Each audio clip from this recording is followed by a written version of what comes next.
the auditorium of Oxford Public School. With your warm applause, dear delegates, I invite the guests onto the stage. The arrangements being made on the stage for our dignitaries.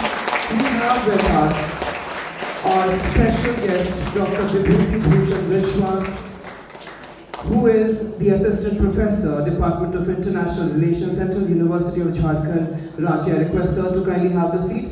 Along with our special guest, we have our revered Academic Director, Dr. Simi Mehta. Kindly applaud for Madam. And Mr. Ranjit Kumar Thakur, you may have your seat. In order to welcome, sir, our guest who is the judge today, Dr. Vibhuti Bhushan Vishwas, we would offer him the badge. I request the volunteers to kindly come forward and present the badge to our guest for the day, Dr. Vibhuti Bhushan Vishwas. As I said, sir is the Assistant Professor, Department of International Relations, Central University of Jharkhand, Ranchi. Kindly once again applaud for sir. Thank you, universities. Thank you, students. We are in day 2 of the 3rd Oxford Public School MUN Conference 2025.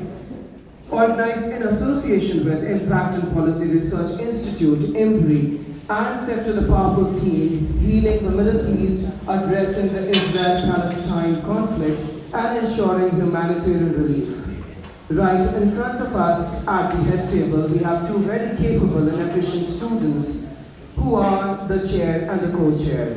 We have Bhavya Ranjan. Bhavya, please stand up. Kind applaud for Bhavya. And we have the co-chair, Nidhi Kumari. I request her to stand up.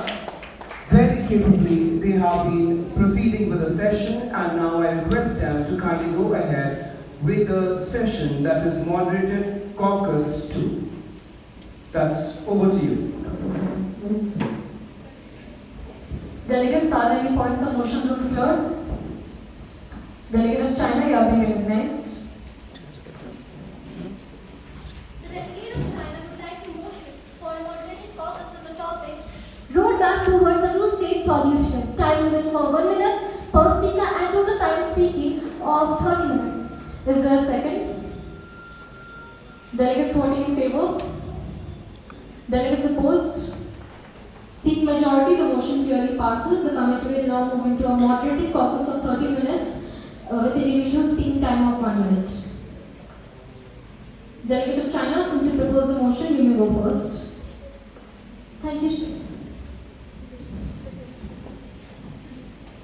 Thank you, Honorable Chair, and good morning, distinguished delegates. Peace is not built on power, but on principle. A two-state solution is not a choice. It is the only just road to coexistence. One state under occupation and one in sphere will never create two nations in peace. China retains that the only viable path to peace is through a two-state solution, as mandated by UN Resolution 242 and 338. This means establishing an independent Palestinian state along 1967 borders with East Jerusalem as its capital, living peacefully alongside Israel. China urges resumption of direct negotiation under UN auspices supported by regional actors and major powers without unilateral preconditions. Settlement expansions and annexations must cease, and both sides must commit to dialogue over violence. Healing the Middle East requires justice and equality, not endless conflict. China remains ready to facilitate consensus on this matter. Thank you. Thank you, Delegate of China. Delegates who would like to speak next, please raise your placards now.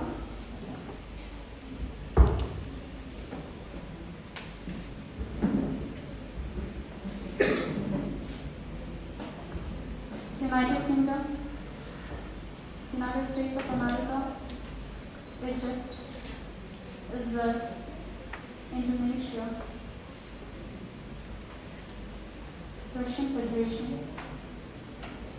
Yemen, Hungary, Brazil, France, Denmark, Sweden, Singapore, Ukraine, United Arab Emirates, Saudi Arabia, Germany, India, Australia, Lithuania, New Zealand, Norway, Italy, Turkey, Romania, Iraq, Ireland, Jordan, Oman, Greece, Kuwait, Czech Republic, Canada, Qatar, Spain, Syria, Portugal, Bangladesh, Algeria, Pakistan, Venezuela, Thailand, Switzerland,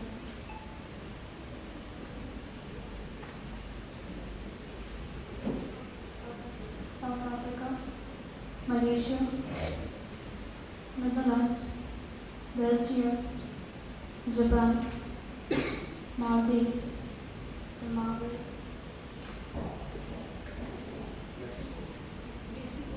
Mexico.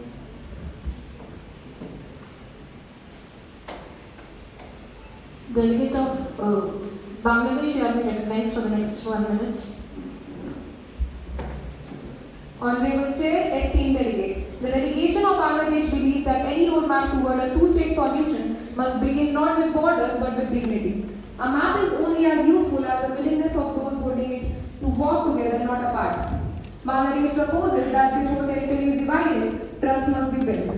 Through confidence-building measures, protection of holy sites, cessation of civilians targeting an immediate humanitarian access. We call for the creation of the International Dialogue Corridor, a neutral platform facilitated by nations not directly involved in the conflict, where voices from both sides, including youth, women, and disciplined persons, are heard, not just politicians.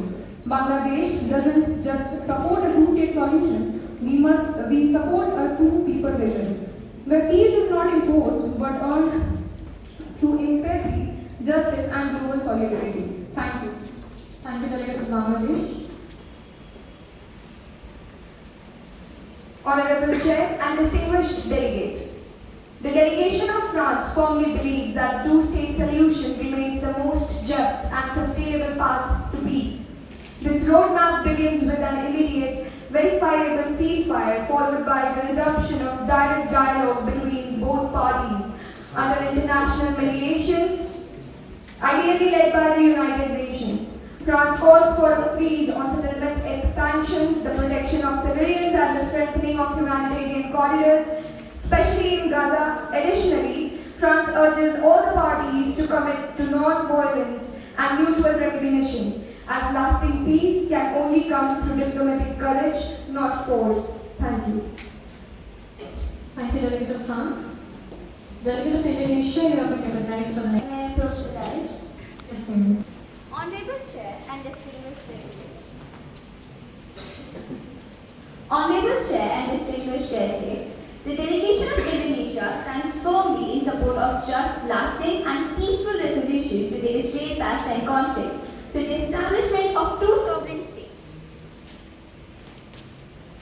Israel and Palestine living side by side in peace based on the pre-1967 borders.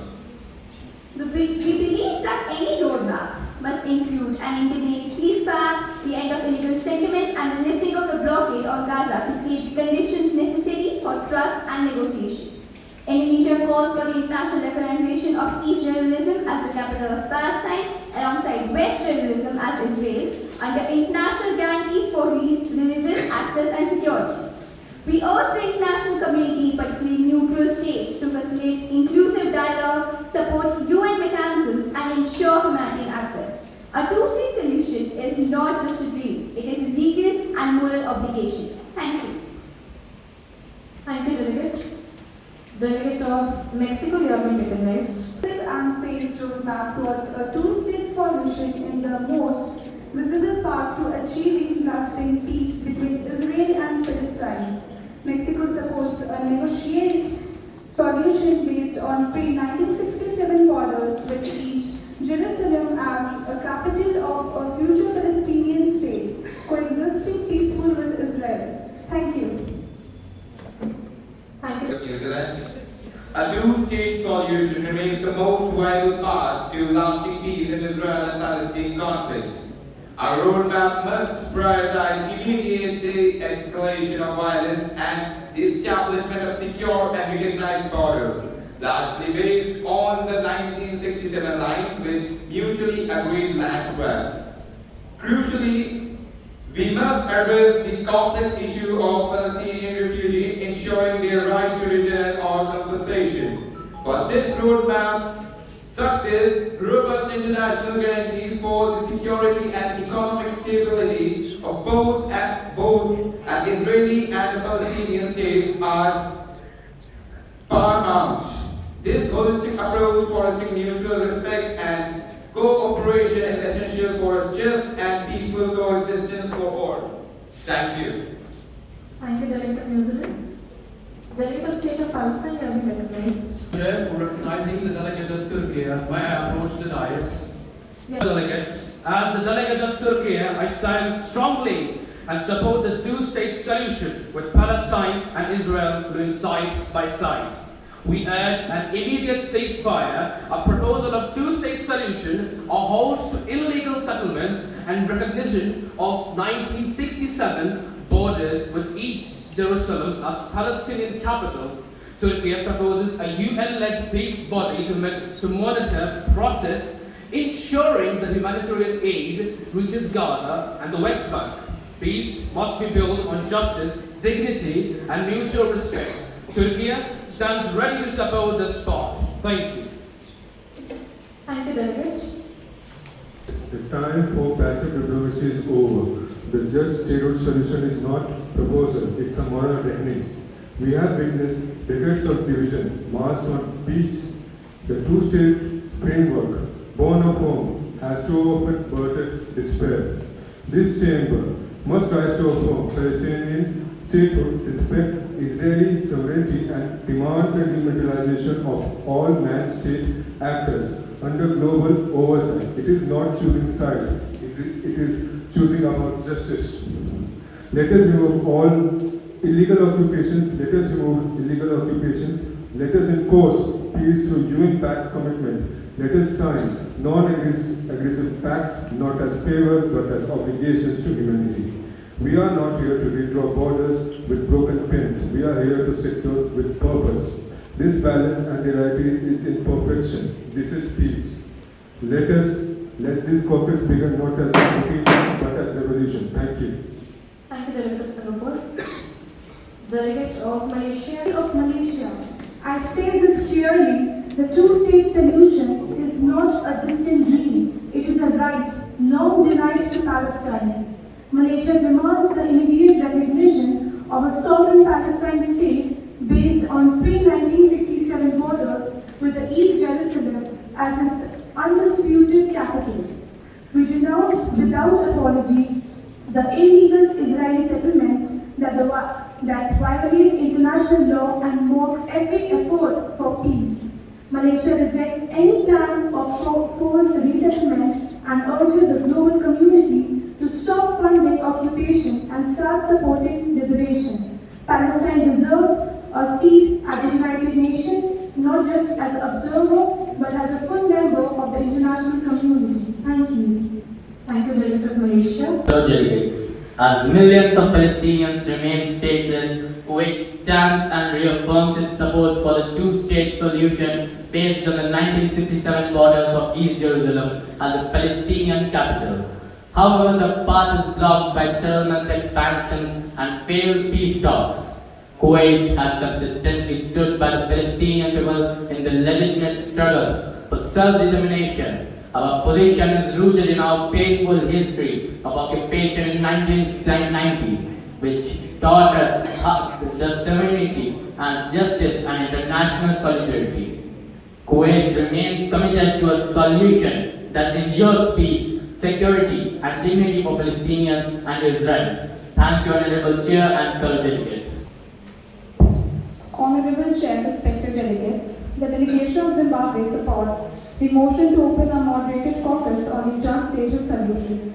Zimbabwe believes that a two-state framework offers a viable path to peace, one that acknowledges historical injustice, preserves sovereign integrity, and reinforces global accountability. In the face of the ongoing violence, human sufferings, this caucus provides an opportunity to discuss meaningful, fair, and lasting solutions. Zimbabwe urges all delegates to engage constructively. Thank you. Nigeria supports strongly on the two-state solution for Israel and Palestine. The delegation of Algeria insists to increase international efforts to revive the peace process based on the two-state solution along with the establishment of the state of Palestine. Also, they should guarantee the right to return for Palestinian refugees. Algeria strongly supports the return of security and stability to the Middle East, depending on the necessity to silence weapons and end the occupation in all occupied Arab territories. Thank you. Honorable chairs and distinguished delegates, the decades-long Israel-Palestine conflict has claimed too many lives. So the delegate of Iraq believe lasting solution lies in two states framework, an independent Palestine and Israel living side by side in peace based on pre-1967 border with East Jerusalem as Palestine's capital. This delegation believes the roadmap forward began with respect for international law and ending illegal settlements and protecting civilians with equal rights and security guarantee. Also, UN-led conference involving both parties and regional players. So, therefore, peace is not a fantasy, it's a responsibility. The international community must act diversely to make the two-state solution a reality, not for tomorrow, but today. Thank you. Thank you, Delegate of Iraq. Delegate of United Arab Emirates, you have been recognized for the next one.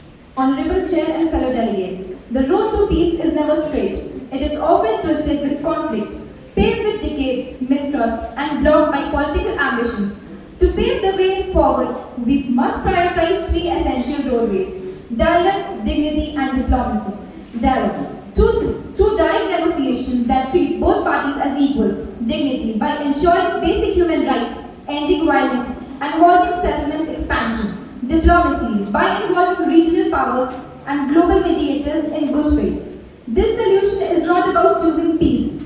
The world must stop managing the conflict and start resolving it. Let us not pass this crisis to another generation. Let's build a road to peace, brick by brick, word by word, and action by action. Thank you. Thank you, Delegate. Delegate of Australia, you have been recognized for the next 1 minute. Honorable Chair, esteemed delegates, the world has waited too long for a roadmap that doesn't just humanize peace but materializes it.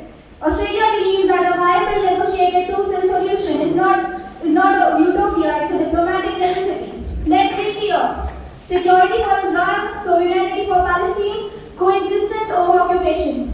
We call for direct talks without preconditions, border negotiations based on 1967 lines with agreed land swaps, and the recognition of East Jerusalem as the Palestinian capital while guaranteeing access to all holy sites. But speeches aren't roadmaps. We need enforcement mechanisms, third-party monitors, economic incentives, and most critically, political courage. Australia is ready to talk with power, not as a spectator but as a bridge builder. Because peace isn't passive, it is a choice. And today this committee must choose it. Thank you. Thank you, Delegate of Australia. Thank you, Chair. Delegate of Chair and esteemed delegates, the Russian Federation recognizes that the road to a two-state solution is not only a matter of territorial negotiation, it is a matter of humanity. We believe the path to peace begins not with power but with compassion. As bombs fall and aid is blocked, it is innocent civilian Palestinian and Israeli who pay the price. Russia advocates for immediate unhindered humanitarian relief to Gaza and the West Bank, independent of political agendas. But we must be clear, humanitarian aid cannot be a substitute for justice. Russia supports the revival of direct negotiations under UN auspices not imposed by unilateral interests but guided by multilateral consensus. Russia calls on this committee to prioritize access corridors for aid and support for UNRWA and neutral as the only realistic first step on this long road. Thank you. Thank you, Delegate of Russian Federation. Delegate of Palestinians continue to live under an occupation stateless and stripped of their basic human rights. Our own history reminds us that peace without justice is merely a silence before the next storm. We believe that the two-state solution is not a diplomatic slogan, it is an urgent necessity, but it cannot succeed under the continuous settlement expansion, military aggression, and collective punishment of civilians, particularly in Gaza. There are not just obstacles, they are a violation of international law. Let it be clear, peace will not come through normalization deals that ignore Palestinian people. It will come with both nations are treated with equal sovereignty, dignity, and justice. South Africa stands not just for peace, but for peace built on principle, love, and humanity. Thank you. you have been recognized for the next 1 minute. Yes, sir. Honorable Chair, esteemed delegates, Ukraine firmly supports the path to peace through negotiated two-state solution and an independent state of Palestine living peacefully alongside Israel within internationally recognized border. We call for respect of sovereignty and territorial integrity, principle we deeply value due to our own experiences. The road forward must include immediate ceasefire and end to civilian suffering, renewed diplomatic efforts under the UN framework, respect for pre-1967 borders with mutual agreed land swaps. Ukraine urged both parties to commit to dialogues, reform for provocations, and prioritize humanitarian relief. Peace is not a dream, it is a decision. Let us choose diplomacy over devastation. Thank you. Yes, sir. Thank you, Delegate of Ukraine. The delegation of Brazil firmly believes a two-state solution only as the viable path to a just and lasting peace. As a neutral nation, we emphasize the need for a clear, phased roadmap that prioritizes direct negotiation, mutual understanding, and international legal frameworks. There should be an immediate ceasefire to rebuild trust. The committee should also focus on issues such as borders, security, and statehood under the UN supervision. Brazil urges both parties to commit to dialogue over one confrontation and calls on this committee to support balanced, practical measures that have the way towards two sovereign states living side by side in peace. Thank you. Honorable Chair, distinguished delegates, the delegation of Japan asserts that the two-state solution is not merely a geopolitical ambition. It is the unfinished moral obligations of the international community to transform tragedy into reconciliation, history into healing, and identity into coexistence. In a world increasingly fractured by absolutism, Japan stands as a testament to the paradox of peace born from destruction. Our history compels us to elevate diplomacy beyond negotiations, into a space where empathy, justice, and sovereignty are not in conflict but in conversation. The Israeli-Palestinian conflict is not just a territorial dispute. It is a crisis of humanity's failure to listen, to recognize, to restore. A two-state solution must be more than a division of land. It must be a convergence of dignity, one that guarantees not just the survival of peoples but the rebirth of trust. Let this roadmap be a collective turning point, not to redraw borders, but to redraw the boundaries of what peace truly means. Thank you. Thank you, Delegate of Japan. Thank you, Chair. Yes. Honorable Chair and distinguished delegate, Sweden has been a long supporter of the two-state solution based on the 1967 borders with East Jerusalem as the capital of a future Palestinian state. Sweden supports international efforts to revive negotiations, calling for mutual recognition and immediate end to violence and respect for human rights. Sweden advocates for an inclusive peace process that addresses key issues like refugee rights, settlements, and security guarantees. Humanitarian aid and economic development in Palestinian territories are crucial for building sustainable peace. Sweden believes that the international community must remain engaged and united in pressuring all parties towards a fair and lasting solution that allows Israelis and Palestinians to live in peace and security side by side. Thank you. Recognized for the next 1 minute. Distinguished delegates, the delegation of Ireland believes that the two-state solution remains the most viable path to lasting peace between Israel and Palestine, one built on justice, dignity, and mutual recognition. Ireland poses a clear and balanced roadmap for a permanent ceasefire and full humanitarian access must be secured immediately. Within 6 months, we call for a phase of settlement expansion and resumption of direct peace talk under the international mediation. Within 1 year, both states should work towards mutual recognition with borders based on the 1967 lines and an agreed solution on Jerusalem. But 2 years of final agreement must be reached addressing refugees, security and full statehood for Palestine alongside secure Israel. This is not only a political necessity, it is a moral responsibility. Ireland urges all parties to act with courage and compassion. Thank you. Chair, esteemed delegates. The delegate of Pakistan believes peace is not a privilege, it is a right. The two-state solution is not a proposal born yesterday. It is a UN-backed vision first formally endorsed by Resolution 181 in 1947, yet ignored by decades of repression. The two-state solution must absorb East Jerusalem as the capital of Palestine, removal of all illegal settlements, and absolute end to apartheid-like policies. Pakistan calls for a UN-wanted timeline, sanctions on violation, and economic rebuilding through the OIC-led humanitarian alliance. You may silence the land, but you can't silence the cause. Thank you, Delegate of Pakistan. Greetings to Honorable Chair, Co-Chair, and esteemed delegates. The Czech Republic firmly believes that just and lasting peace in the Middle East hinges on a viable two-state solution. Israel and Palestine living side by side in security and mutual recognition. Our roadmap emphasizes 3 pillars: dialogue, trust building, and economic cooperation. We call for an immediate cessation of violence, a return to direct negotiations under international mediation, and the protection of civilians on both sides. Confidence-building measures, including halting settlement expansion and ensuring humanitarian access, are crucial for restoring faith in the peace process. As long-standing supporter of Israel's right to security and the Palestinians' right to self-determination, the Czech Republic stands ready to support frameworks that fosters regional stability, reconstruction, and cross-border cooperation.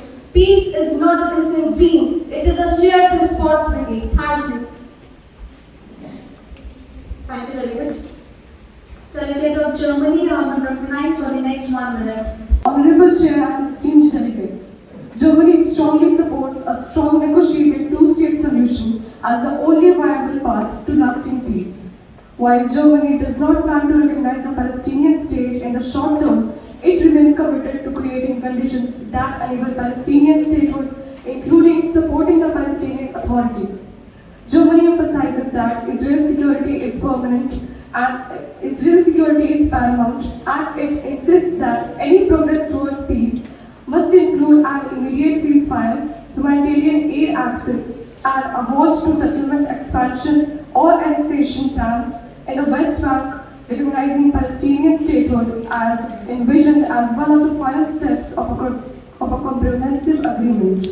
Germany stands ready to increase diplomatic pressure if necessary, but advocates for sustained dialogue and cooperation to rebuild trust and advance peace in the region. Thank you.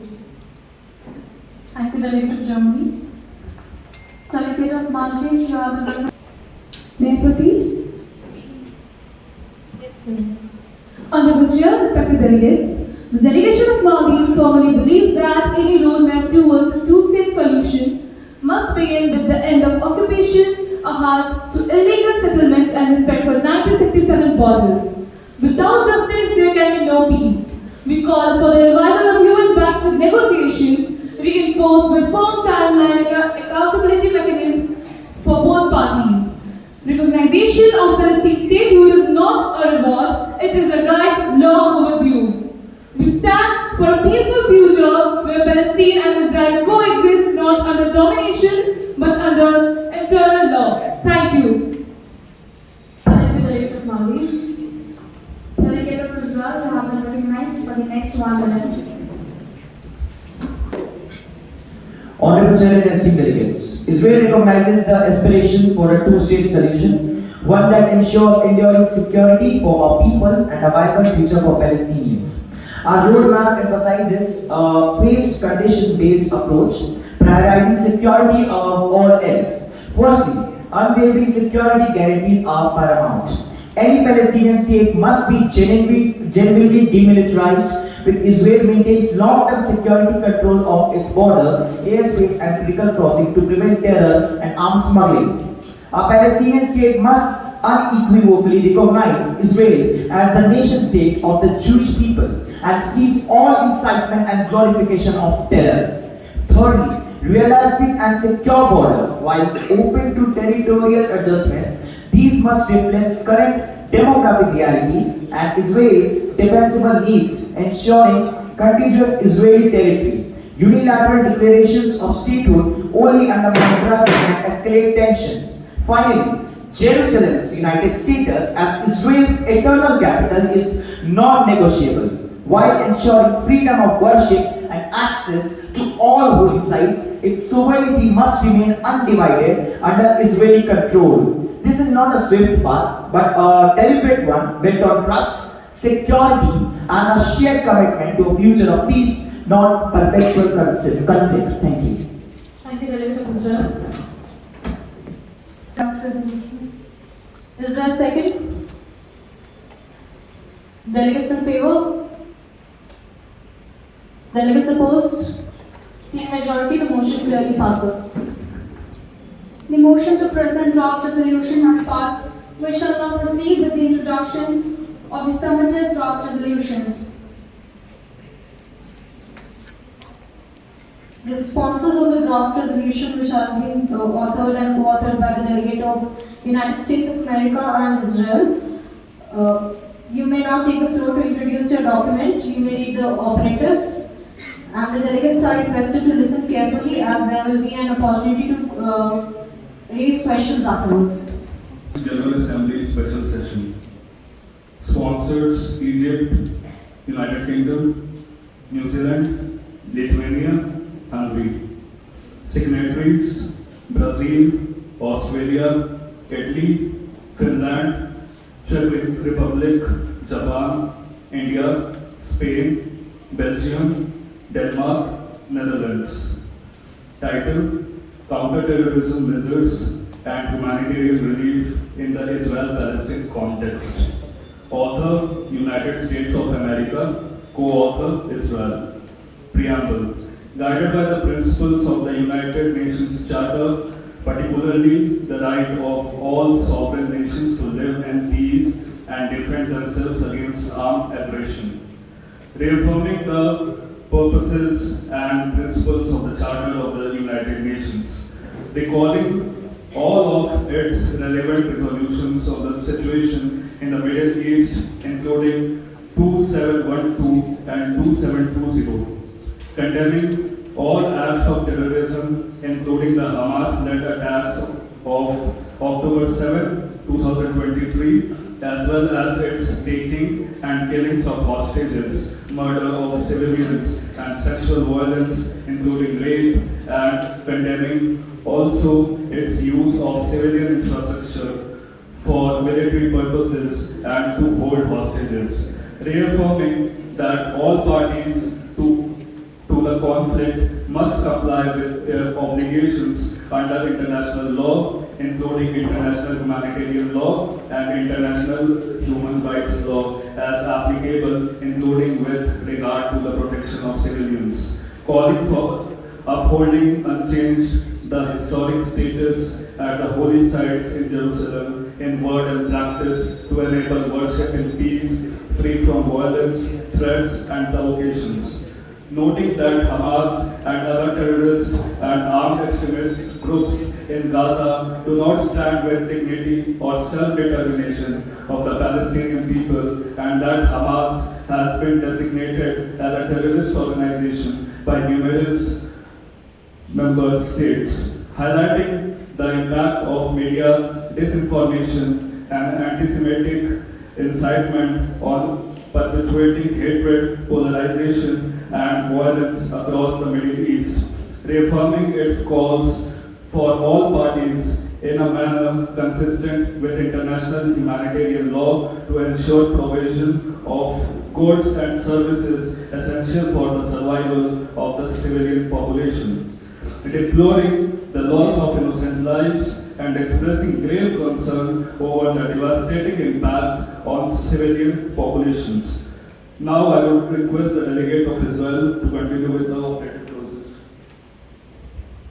Thank you, the delegate of the United States of America. Operative clauses.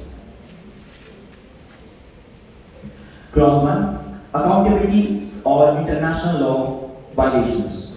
Calls for independent, internationally supervised investigations into all credible allegations of violations of international humanitarian and human rights law by both state and non-state actors. Reaffirms the necessity of prosecuting violations against civilians and holy sites. Clause number 2. Protection of religious sites and access. Calls for the strict maintenance and protection of all religious sites, either it be Jewish, Muslim and Christian, especially in Jerusalem. Urges all parties to uphold the status quo and guarantee unfettered, peaceful access for worshippers of all faiths, and condemns provocation, incitement or restriction of access to any holy site. Clause 3. Condemnation of violence and terrorism. Condemns all acts of violence and terrorism targeting civilians, including those committed by Hamas and other armed groups. Demands the unconditional, immediate release of all hostages and cessation of tactics endangering non-combatants. Clause 4. Separation of extremists from civilians. Emphasizes the imperative to clearly distinguish between extremist groups and the broader civilian populations in both Israel and Palestine. Underscores the primary of civilian protection and the avoidance of collective punishment. Clause 5. Ban on use of civilian infrastructure for military purposes. Calls for an immediate end to the militarization of schools, hospitals and places of worship, including the establishment of bunkers, tunnels or weapons caches nearby, and underlines that such actions endanger all communities and are violations of international law. Clause 6. Disintegration of proxy militias and armed networks. Urges the immediate dismantling of all proxy militias and non-state armed groups operating within and beyond the conflict zones, and calls for coordinated international action to cut off the sources of material, political or financial support. Clause 7. Implementation of anti-terror measures. Urges robust coordinated counter-terrorism measures, including intelligence sharing, financial interdiction and law enforcement, cooperation among all states with full respect for human rights and international norms. Clause 8. Multinational peacekeeping and monitoring force. Calls for a multinational peacekeeping and civilian monitoring mission to be deployed in disputed and high-risk areas, empowered to safeguard civilians, enforce compliance with this resolution, and facilitate humanitarian access in cooperation with all parties. Clause 9. Roadmap to two-state solution and timeline and enforcement. Request the development of a detailed, time-bound roadmap to realize a two-state solution, including specific milestones and international review. Mandates the creation of enforcement mechanisms to ensure progress on mutually recognized borders, especially regarding Jerusalem's status as a shared city. Clause 10. Protection of humanitarian operations. Calls on all parties to respect and protect the mandates of UN and humanitarian agencies, including UNRWA, ensure the safety and freedom of movement of their personnel, and guarantee the secure delivery of aid to those who in need rather than be diverted. Clause 11. The creation of a United Nations Middle East Stabilization Mechanism. Proposes the creation of a United Nations Middle East Stabilization Mechanism, that is UNMESM, that would monitor ceasefire agreements, ensure neutral humanitarian aid distribution in Gaza and the West Bank, investigate violations of international humanitarian law by both state and non-state actors. Now, I would like to give the mic to the delegate of UK to explain the further clauses.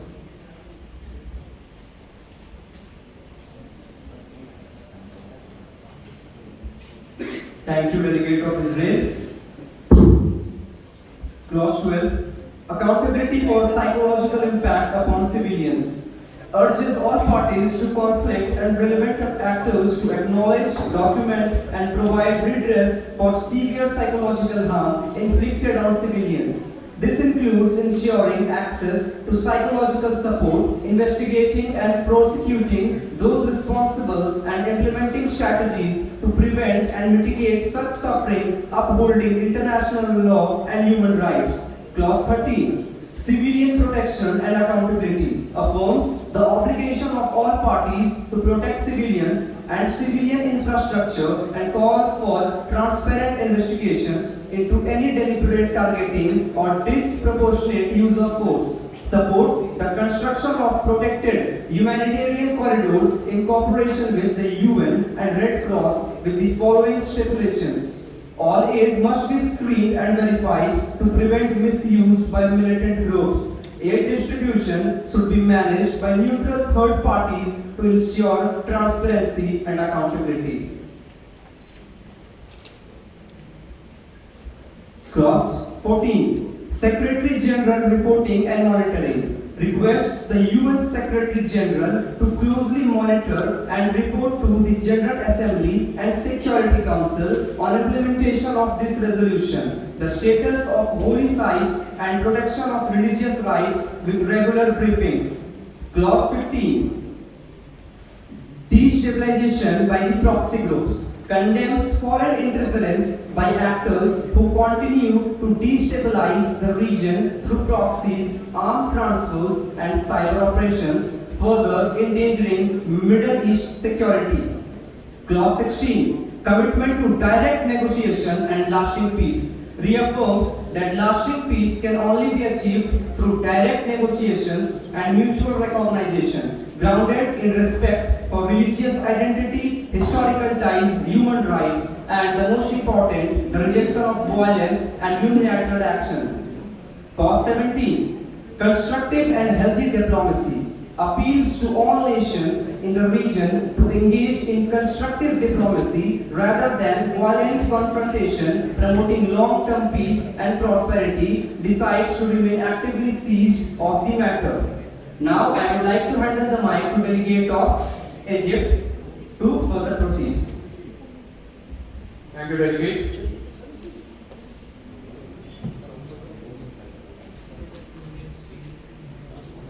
Clause 18 calls upon Middle Eastern states to facilitate cross-border medical evacuations in coordination with WHO and IRRC, particularly for civilians injured during counter-terror operations, patients requiring life-saving treatments not available locally, while ensuring vetting procedures are in place to prevent measures by armed groups. Clause 90 requests the Secretary General to submit a comprehensive annual roadmap report to the General Assembly, measuring concrete steps towards reducing violence and civilian casualties, improving humanitarian access, advancing negotiations on a two-state framework. Reaffirms that a negotiated two-state solution should be based on pre-1967 borders with mutually agreed land swaps, and with Jerusalem as a city shared by the citizens remains the only sustainable path to lasting peace, and calls upon Clause 8 resume direct negotiations under the auspices of the United Nations and relevant religion mediators. Establish a clear, time-bound framework for these talks with regular progress reviews. Clause B reaffirms for any unilateral actions, including settlement expansions or territorial annexations, that undermines the viability of two sovereign states living side by side in peace and security. Next clause, recognition of Israel's efforts towards peace. Acknowledge past efforts made by Israel to pursue peace agreements, including the Oslo Accords, and highlights the repeated rejections by extremist groups. Thank you.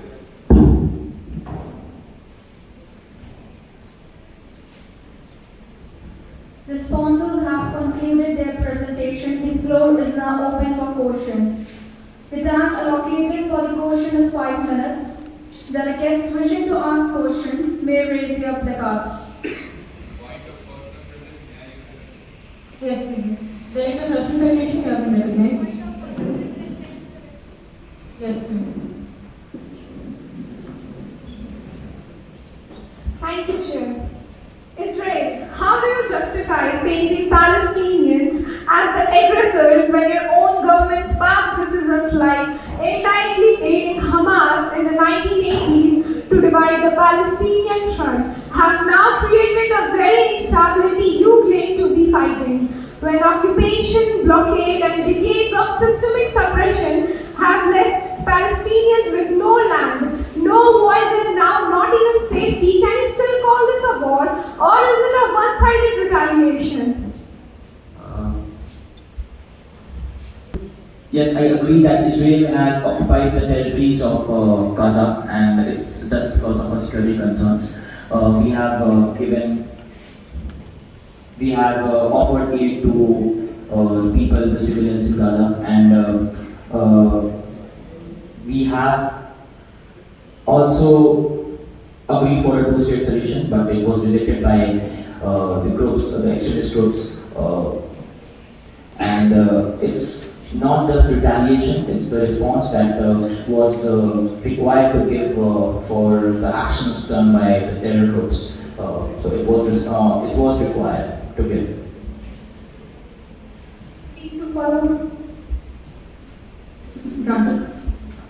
You cannot oppress a people for decades and then label their resistance as terrorism. If you plant an injustice, don't expect peace to grow. Delegate of Russian Federation, we have not just implemented our restrictions, we have done several things from the decades. We have offered several peace accords to the people of Palestine, but it was rejected. And for the response of terror, we have to take actions as it is a direct concern for our security. It will affect the national security, and it was required to do. Need to follow? not granted due to time constraints. Yes, Delegate of Palestine. Thank you, Delegate of Russian Federation. Again, how do you think that you cannot distinguish between a terrorist which bears a weapon and you cannot distinguish between a civilian who actively avoids them? So my question is that how long would you still continue to deem it as self-defense, security, and blame Palestine for it, while you still control the borders of Gaza and its airspace? Delegate of Palestine.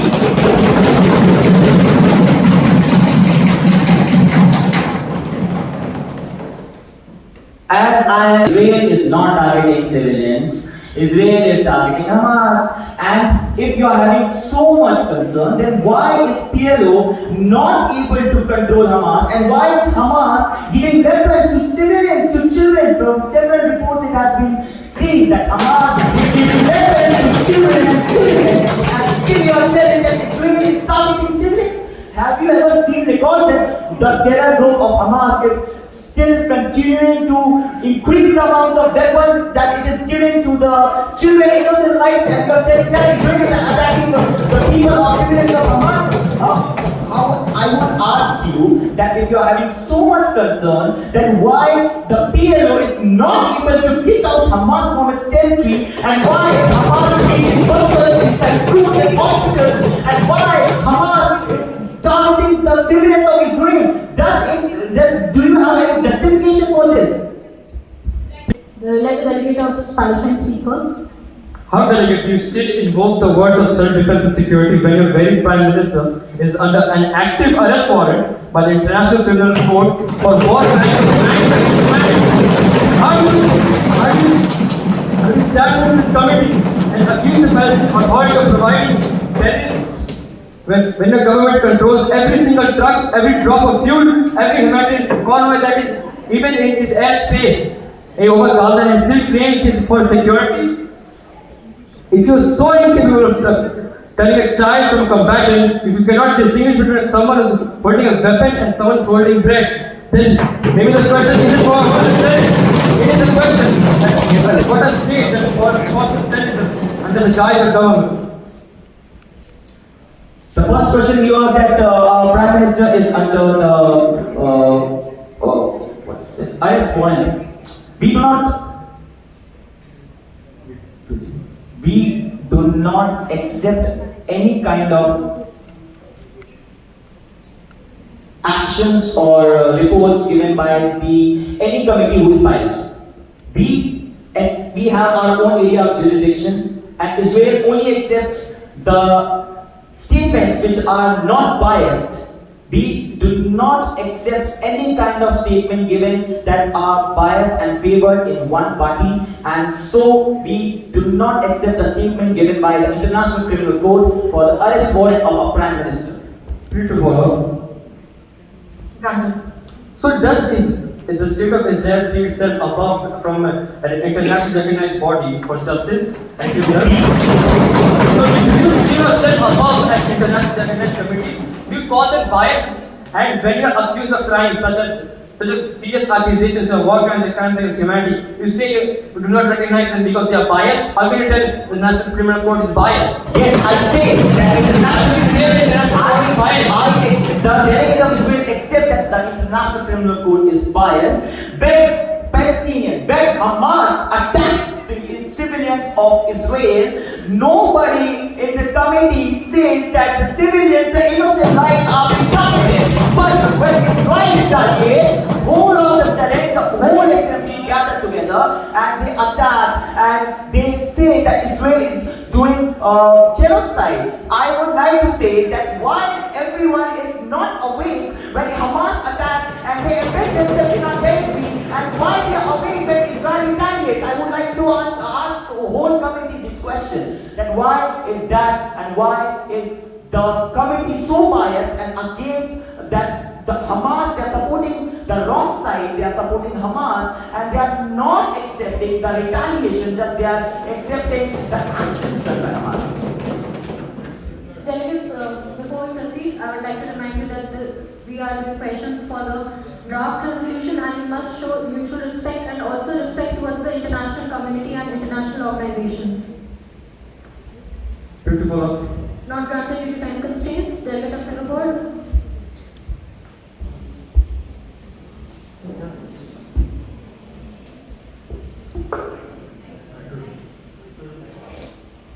Delegates getting questions. You can only raise right to reply when your country's interests have been harmed by other countries. So it's a question. Technically, it's a question. If this were truly about campus safety or neutrality, then why are only pro-Palestinian voices being silenced while other political expressions remain untouched? The First Amendment doesn't come with a for principle that the activation of without any proven wrongdoing is not revelation, it's repression. When peaceful protests are met with arrests, deportations and surveillance, we must ask, is the US defending free speech or defending selective speech? The Constitution doesn't allow viewpoint discrimination, and there is no Palestinian exception to the First Amendment. Can you rephrase the question? If this were truly about campus safety or neutrality, then why are only pro-Palestinian voices being silenced while other political expressions remain untouched? Please say it clearly, I'm not able to understand it. Why are only pro-Palestinian voices silenced while other political expressions remain untouched?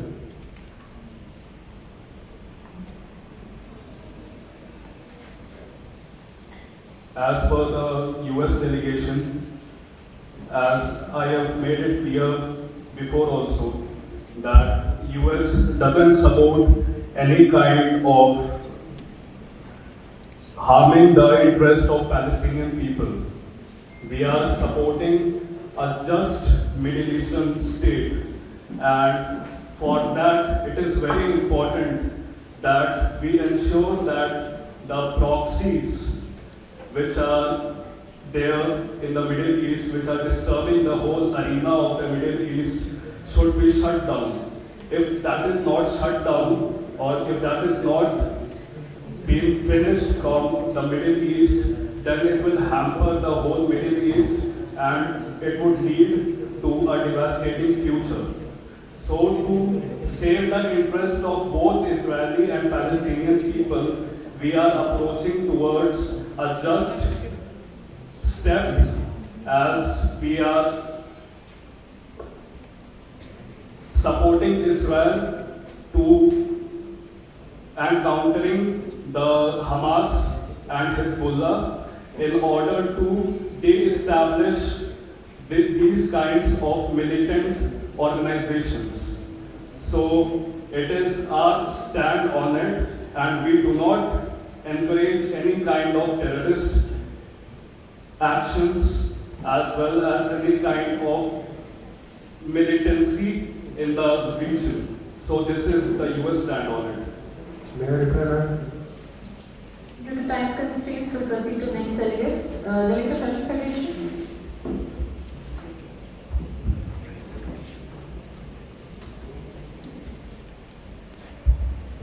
As you are telling that Palestine should control Hamas, this question is for delegate of Israel. Israel has the world's most powerful intelligence agency, Mossad. It was not able to detect Hamas's powerful missiles.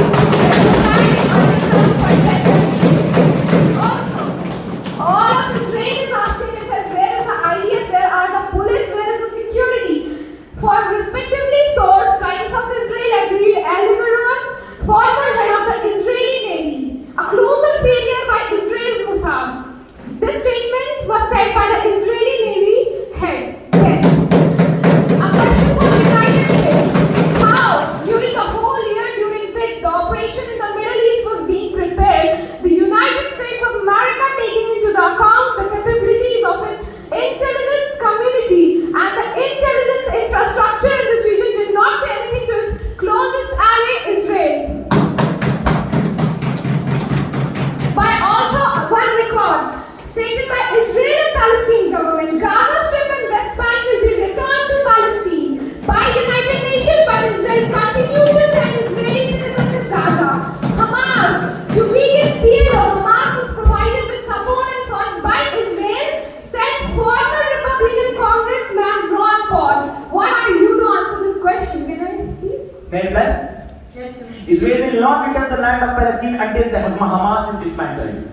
For our country's dignity, we have to take control over the land that due to our security concerns, we are not able to return the Palestinian land which belongs to the Palestinian civilians.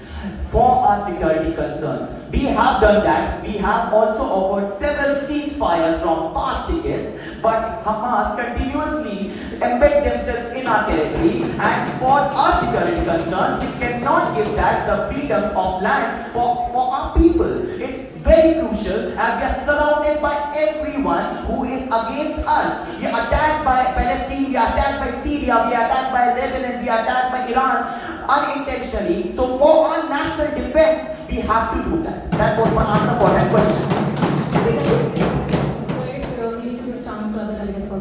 And the Delegate of Russian Federation. Delegate of Turkey, you are recognized. Thank you, Chair, for recognizing the delegates of Turkey. May I ask you the question to the Israeli delegate? Indeed, you said about the crimes done in Israel, you said about the crimes done in the civilians of Israel. Let me ask this question to you openly. In your preamble, you said the leaked images of Gaza, the leaked images of Israeli prisons shows what kind of barbarians we, all the people of Gaza, are facing right now. Could you please be more loud and clear? Okay. So, in your preamble, you said that the crime done by Israel, by Hamas, like heinous crimes, which include rapes, which include sexual rapes, let me say it to you. The leaked images, the leaked videos of Israeli prisons show. The leaked images of the Israeli prison shows that the mother was killed by tearing her rectum apart, and she was killed by the IDF. And many heinous crimes were done in Gaza by IDF. There are many sources to suggest that, like Al Jazeera, like Zitayo, like Times, the Republic and the New York Times. How would you like to defend it? While you said, like you said in your preamble, that there are many heinous crimes done by Hamas. Let me ask you this question. And you said about the genocide which have been done in Hamas. Let me ask you, over 60,000 civilians, I am saying this all the time, 16,000 civilians has been perished, 17,000 children are dead under the rubble, and right, you have the audacity to not call it a genocide. Not call the genocide. You call your president, Mr. Netanyahu, says that Hamas is the asset of Israel, and rather you again have the audacity to not accept it. Rather you accept the genocide done in Ukraine by Russia, but when it comes to Gaza, you don't. You just turn your back while being back to the most powerful countries like the United States of America, being implied that the bombs will incline the one of the most powerful weapons like F-35 and you're continuously bombing Israel. You have also bombed Iran. It's a favorite statement of Mr. Netanyahu that Iran has almost developed a nuclear weapon, which there is no proofs, and you, with the B-2 bombers, with F-35, bombed Iran while they were having a peace conversation.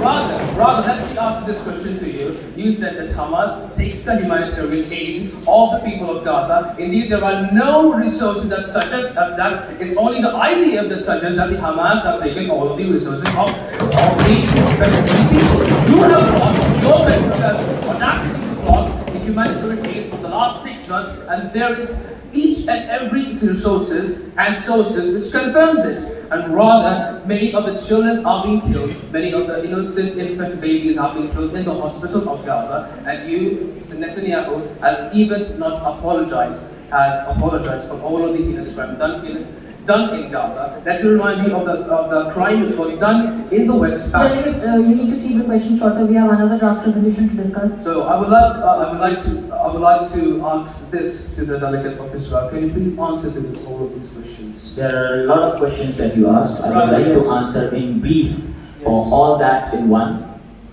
First of all, Israel is not intentionally killing children or women. Hamas is giving weapons, and Hamas is giving weapons to Hamas themselves. No, Hamas is giving weapons to the children, to the innocent lives. Rather, let me remind you, in the West Bank, there was a 14-year-old child who was being shot dead by your Israeli side. Almost that 14-year-old child. We are in question and answers. Let me please continue. That 14-year-old child killed four Israeli civilians in the apartment. The child knifed the civilians which were residing in the residential areas, and that was a kind of terror, and for that Israel took the action. Now, let me clarify with you all the points that you asked. First of all, you said that we bombed and targeted Iran.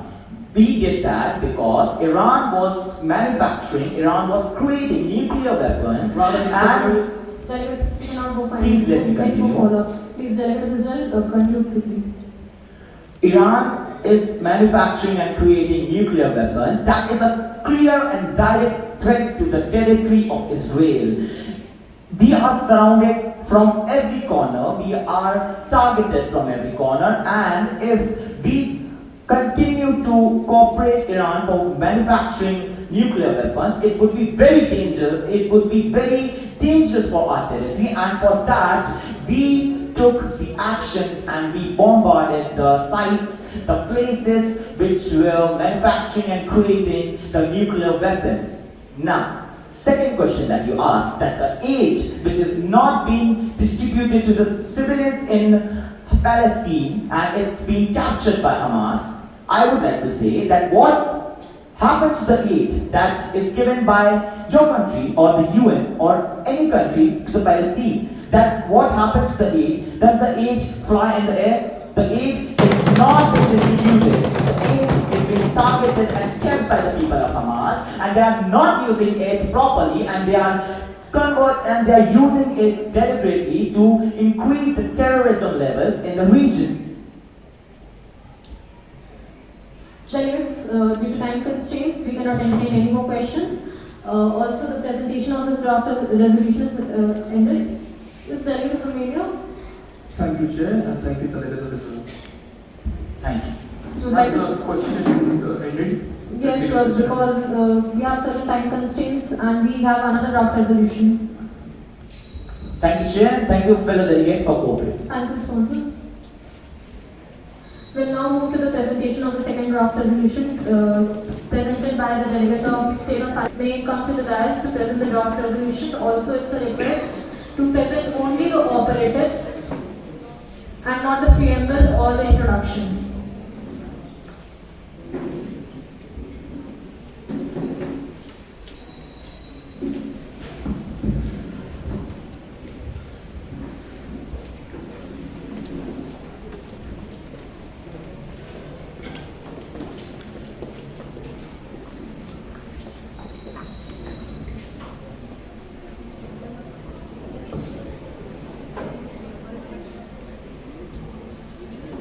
United Nations General Assembly Special Session, titled Calling Upon a Last and Just Peace. Calling upon a just and lasting peace, upholding international law. Sponsors, Kingdom of Saudi Arabia, United Arab Emirates, Singapore, Federation of Russia, the Republic of Indonesia, the Republic of South Africa, Ukraine, the Republic of Yemen, the State of Qatar, the People's Democratic Republic of Algeria, the Kingdom of Netherlands, the Dominion of Canada, the Kingdom of Norway, the Italian Republic, France Republic, Swiss Confederation, Romania, People's Republic of China, and Kingdom of Jordan. Presented by United Arab Emirates, Federal Republic of Germany, France Republic, and Kingdom of Sweden. Operative clauses. Clause 1. Immediate ceasefire and cessation of hostilities. Demands an immediate, permanent, and unconditional ceasefire to be respected by all parties and calls for an end to all attacks against civilians. Urges parties to cease military operations and other hostilities. Release any detained persons and halt actions that escalate the conflict, paving the way for renewed diplomacy by the implementation of a two-way ceasefire monitoring task force composed of observers from neutral states and UN peacekeeping departments. Clause 2. Unhindered humanitarian access. Calls for the full, rapid and unhindered facilitation of humanitarian access to all affected civilian populations.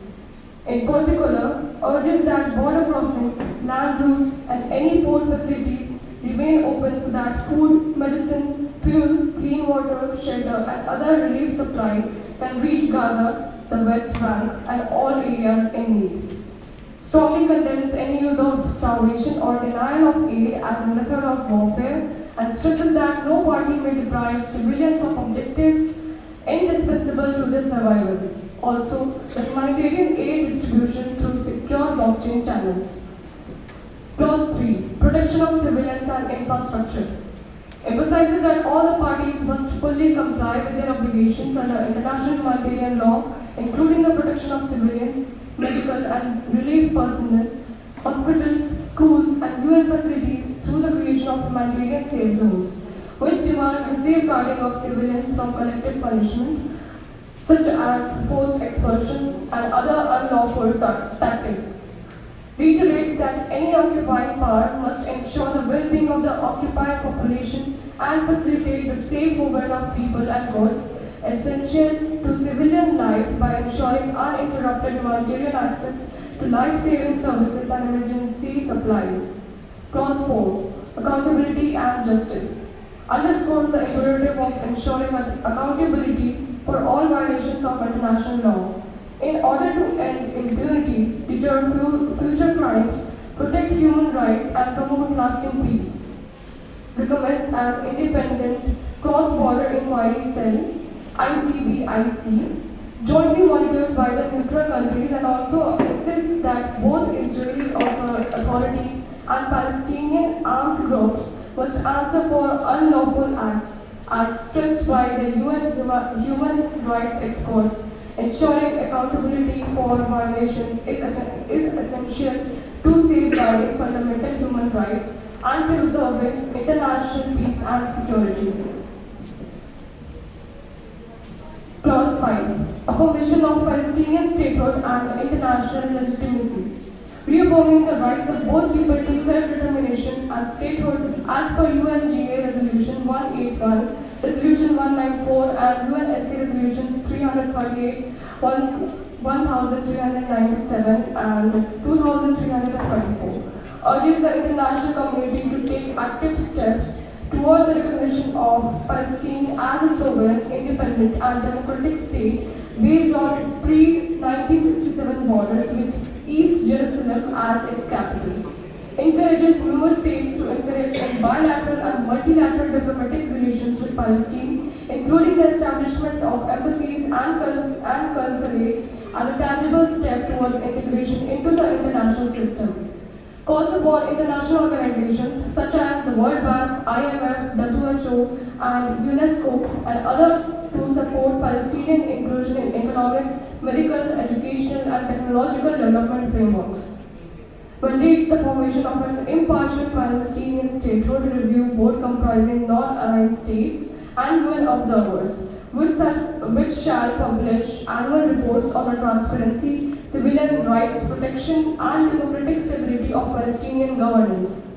Requests that Palestine provide periodic updates to the UN General Assembly and Security Council, ensuring ongoing accountability, peaceful conduct, and commitment to international humanitarian law and anti-terror protocols. Highlights Palestine's willingness to cooperate with regional peace initiatives, non-proliferation treaties, and international human rights mechanisms to establish itself as a responsible and constructive actor in the international community. Calls for the legal integration of the IIC's findings into future peace talks, ceasefire conditions, and any post-conflict political frameworks to guarantee the violations and acknowledge and justice becomes the foundation of any diplomatic roadmap. Now I'd like to hand over the mic to the delegate of Sweden for continuing the further process. Thank you, Delegate of Germany. Clause 6. Mandate for a United Nations legal oversight and accountability mechanism. It affirms the universal application of international humanitarian law and urges increased international aid and UNRWA funding as a necessity of protecting civilians in all conflict zones without political distinction. It establishes an International Independent Accountability Commission (IIAC) under the United Nations Human Rights Council (UNHRC) endowed with full autonomy, tasked with investigating verified breaches of international humanitarian norms within the Israel-Palestine conflict. It mandates the IIAC to secure and document credible evidence relating to violation of international law through satellite and drone surveillance, field forensics, civilian testimony, reports from verified humanitarian observers. It prioritizes investigations that concern civilian casualties, obstruction or weaponization of humanitarian aid, destruction of protected infrastructure, for example, hospitals, schools, and shelters, forced displacement or denial of essential services. It authorizes the involvement of non-partisan legal observers from neutral states, for example, Switzerland, Norway, South Africa, Japan, to uphold transparency and verify investigative integrity. It clarifies that this commission will not attribute blame to any actor prematurely and shall focus on identifying systemic patterns of harm to civilians and breaches of international protection. It declares that the Commission findings shall be submitted to the UNGA and appropriate international legal bodies, may inform future peace negotiation, humanitarian frameworks, and state-building efforts. It will remain distinct from ceasefire monitoring bodies and shall not interfere with ongoing political dialogue. It reaffirms that this mechanism is a civilian protective legal structure and must not be politicized or delegitimize any people's right to self-determination, nor interpreted as an admission of guilt by any represented population. Clause 7. Protection of humanitarian personnel and international aid infrastructure. Reaffirming the crucial role of humanitarian organizations such as International Committee of the Red Cross (ICRC), UNRWA, and other neutral bodies in mitigating civilian suffering in conflict zones. It calls upon all parties in the Israel-Palestine conflict to ensure the safety, neutrality, and freedom of movement of humanitarian and medical personnel in accordance with the Geneva Convention. Abstain from targeting aid convoys, field hospitals, water stations, and UN-flagged structures, including those operated by NGOs or multilateral partners. Grant access and permissions to UN-recognized humanitarian bodies without discrimination or delay, especially in heavily affected civilian areas like Gaza and the West Bank. It condemns and reframes for weaponizing aid denial, starvation, or obstruction of medical evacuation as acts inconsistent with international humanitarian law. It encouraged all UN member states to renew funding and technical support to these agencies with special focus on child health, trauma recovery, and infrastructure rebuilding. It calls for the establishment of international conflict impact recovery clinics (ICRC) in infected regions with support from WHO and UNHCR, and recommends that funding will be mobilized to a voluntary multi-donor trust fund contributed by neutral member states, regional development banks, ensuring impartial delivery of services. It encourages the establishment of the multilateral humanitarian task force under the oversight of neutral UN member states such as France, Switzerland, and Norway to ensure coordinated delivery and transparency of humanitarian assistance to conflict zones. Clause 8. Prevention of regressive measures in peace building. It recognizes the importance of cohesive international policy in resolving the Israel-Palestine conflict. It is concerned by political efforts to dilute core humanitarian and legal responsibilities. It strongly discourages any resolution or policy that omits the principle or mutual accountability under international law. It affirms that any ceasefire agreement must include mechanisms for aid access, civilian protection, and recognition of self-determination as endorsed by prior UN resolutions. It requests all members reject regressive counter-proposals which undermine human rights framework or perpetuate cycles of impunity. I would like to now hand over the mic to Delegate of France.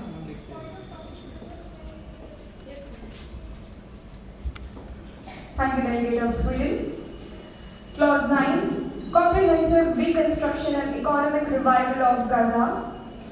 Deeply concerned by the widespread destruction of Gaza's infrastructure, the collapse of essential services, and the resulting humanitarian despair, acknowledging the economic stagnation, housing shortages, and structural unemployment that have disproportionately impacted youth and women in Gaza, recalling previous UN-supported recovery frameworks such as the Gaza Reconstruction Mechanism, GRM, and drawing lessons from their gaps and inefficiencies, calls for the establishment of the United Nations Gaza Reconstruction and Economic Revival Framework, UNGRERF, a comprehensive and multilateral initiative to coordinate the recovery of Gaza in the immediate aftermath of conflict with the following mandates.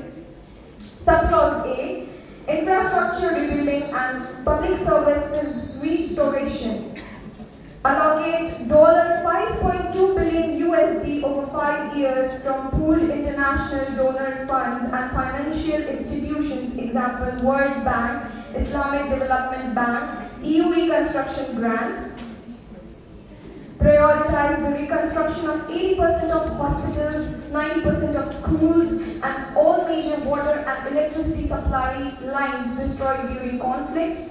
Restore over 200,000 residential units, including emergency housing for internally displaced persons, IDPs, with transparent UN procurement. Utilize UN Habitat and UN OPS to manage rebuilding logistics and enforce strict anti-corruption and tracking standards via blockchain-enabled contracts.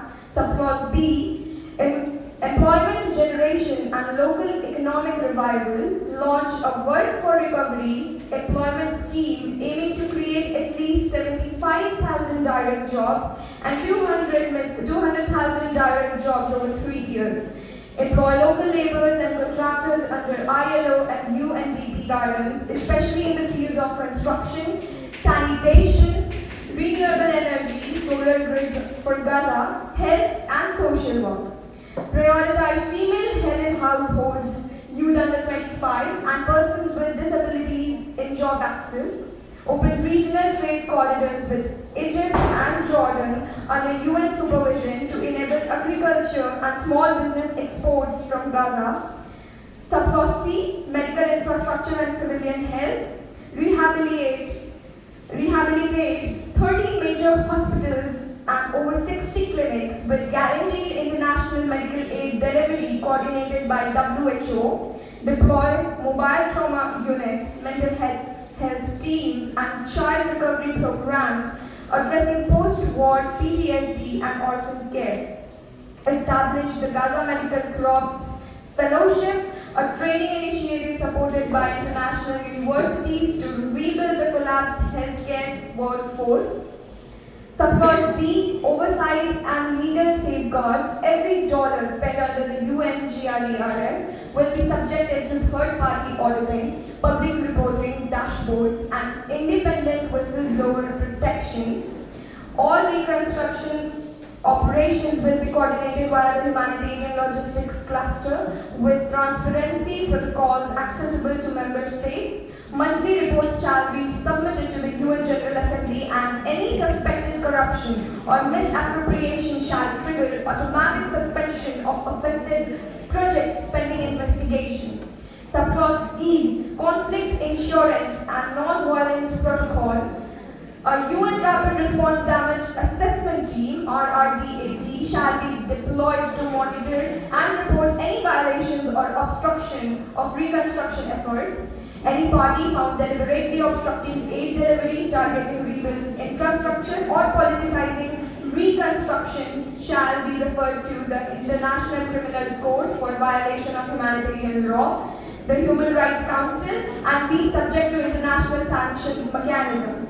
Security guarantees and neutral observation posts shall protect key construction sites to ensure that recovery efforts are uninterrupted and apolitical. Subclause F, timeline and implementation phases. Phase 1, rapid response, 0 to 6 months, clearing rubble, opening access points, restoring basic water power. Phase 2, core reconstruction, 6 to 36 months, homes, hospitals, education, jobs, health systems. Phase 3, economic growth and trade integration, 36 to 60 months, industry, agriculture, trade, green energy. Clause 10, phased and monitored removal of the Gaza blockade, affirming that humanitarian access is a non-derogable right under international humanitarian law, particularly the 4th Geneva Convention, and that prolonged restrictions on civilians constitute collective punishment, recognizing the urgent need to restore civilian life, economic recovery, and medical access in Gaza, and acknowledging the legitimate security concerns of all parties involved. Calls for the phased and verifiable removal of the land, air, and sea blockade on the Gaza Strip under strict international supervision to ensure transparent, secure, and humanitarian-focused access as outlined below. Subclause 8, international oversight and neutral supervision. A dedicated multilateral monitoring mechanism, MMM, shall be established under the Office of the Coordination of Humanitarian Affairs, OCHA, and UN Department of Safety and Security, UNDSS. Monitoring shall be conducted in cooperation with neutral, non-political member states such as Switzerland, Norway, Ireland, Japan, and New Zealand, selected by the General Assembly for the record of humanitarian neutrality. All aid conveys and reconstruction shipments will be subject to joint verification protocols by UN observers and neutral technical experts, ensuring materials reach civilians' hands and not diverted for military purposes. The UN shall deploy non-combat security and logistics teams at key crossings, Rafah, Kerem Shalom, maritime entry points to document aid flows and prevent interference. Subclause B, humanitarian prioritization. The blockade's removal shall prioritize medicines, fuel, building materials, clean water infrastructure, and medical evacuation protocols. A digital and satellite-based tracking system in collaboration with UNOSCT and WFP shall be used to monitor deliveries and warehouse distributions. An independent civilian distribution committee will be established in Gaza, composed of local NGOs, international agencies, and non-political civil society actors to coordinate final distribution under transparency mechanisms. Subclause C, security assurances and safeguards. All parties shall have the right to raise verified security concerns through the multilateral monitoring mechanism, which will assess each case under international standards. Prohibited items and dual-use goods may be flagged, inspected, or redirected. But humanitarian items shall not be delayed more than 72 hours unless credible violations are presented. No political party or armed group may claim control over the aid delivery process. Doing so will be publicly flashed and reported to the UN Secretary General.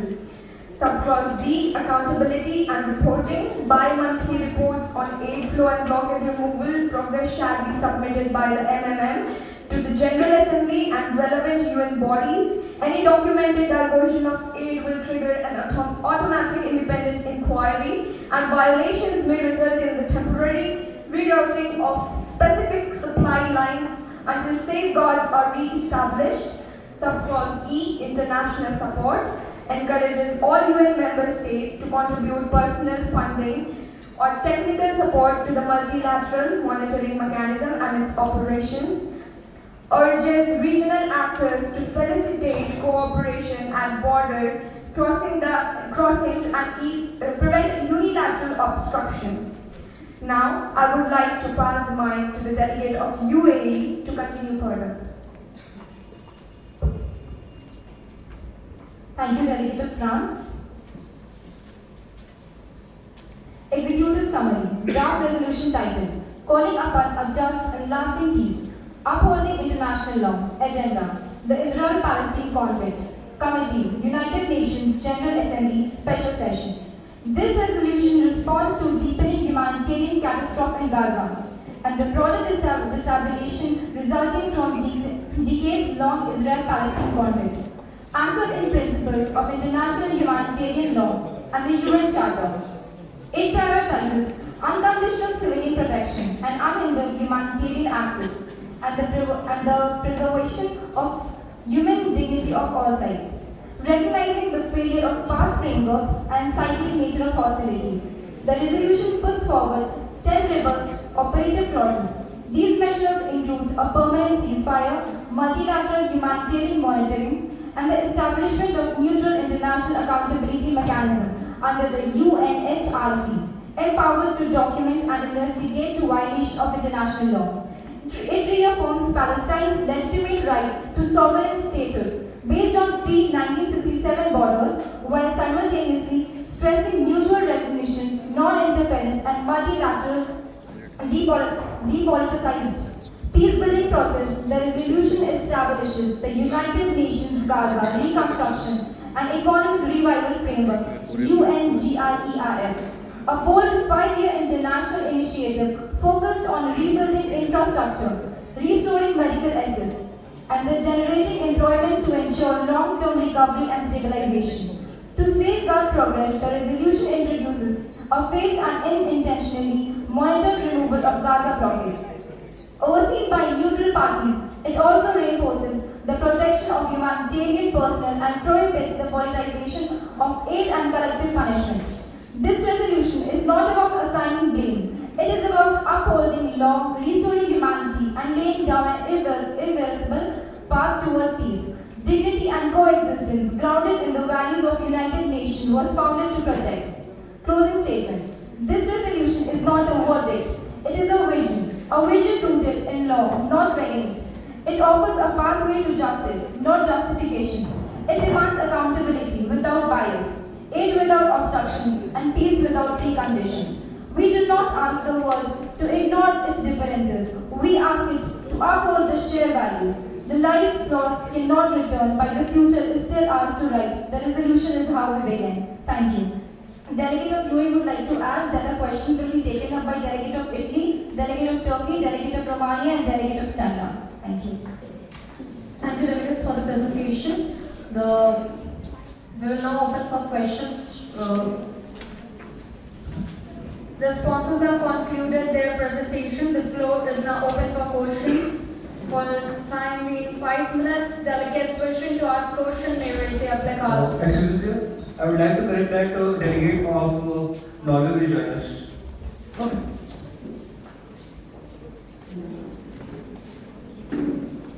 Delegates, before we begin, I would like to request all of you to show mutual respect.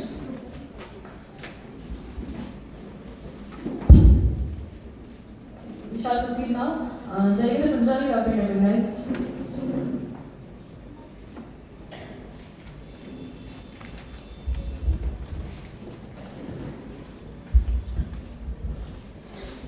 My question is to the delegate of Turkey. Turkey's government cloudly condemns Israel for actions in Gaza, calling them violations of international law. Yet, Turkey maintains and even expands trade tourism and military technology ties with Israel. Bilateral trade exceeded $6 billion in 2023, and Turkey never served diplomatic relations even during escalation.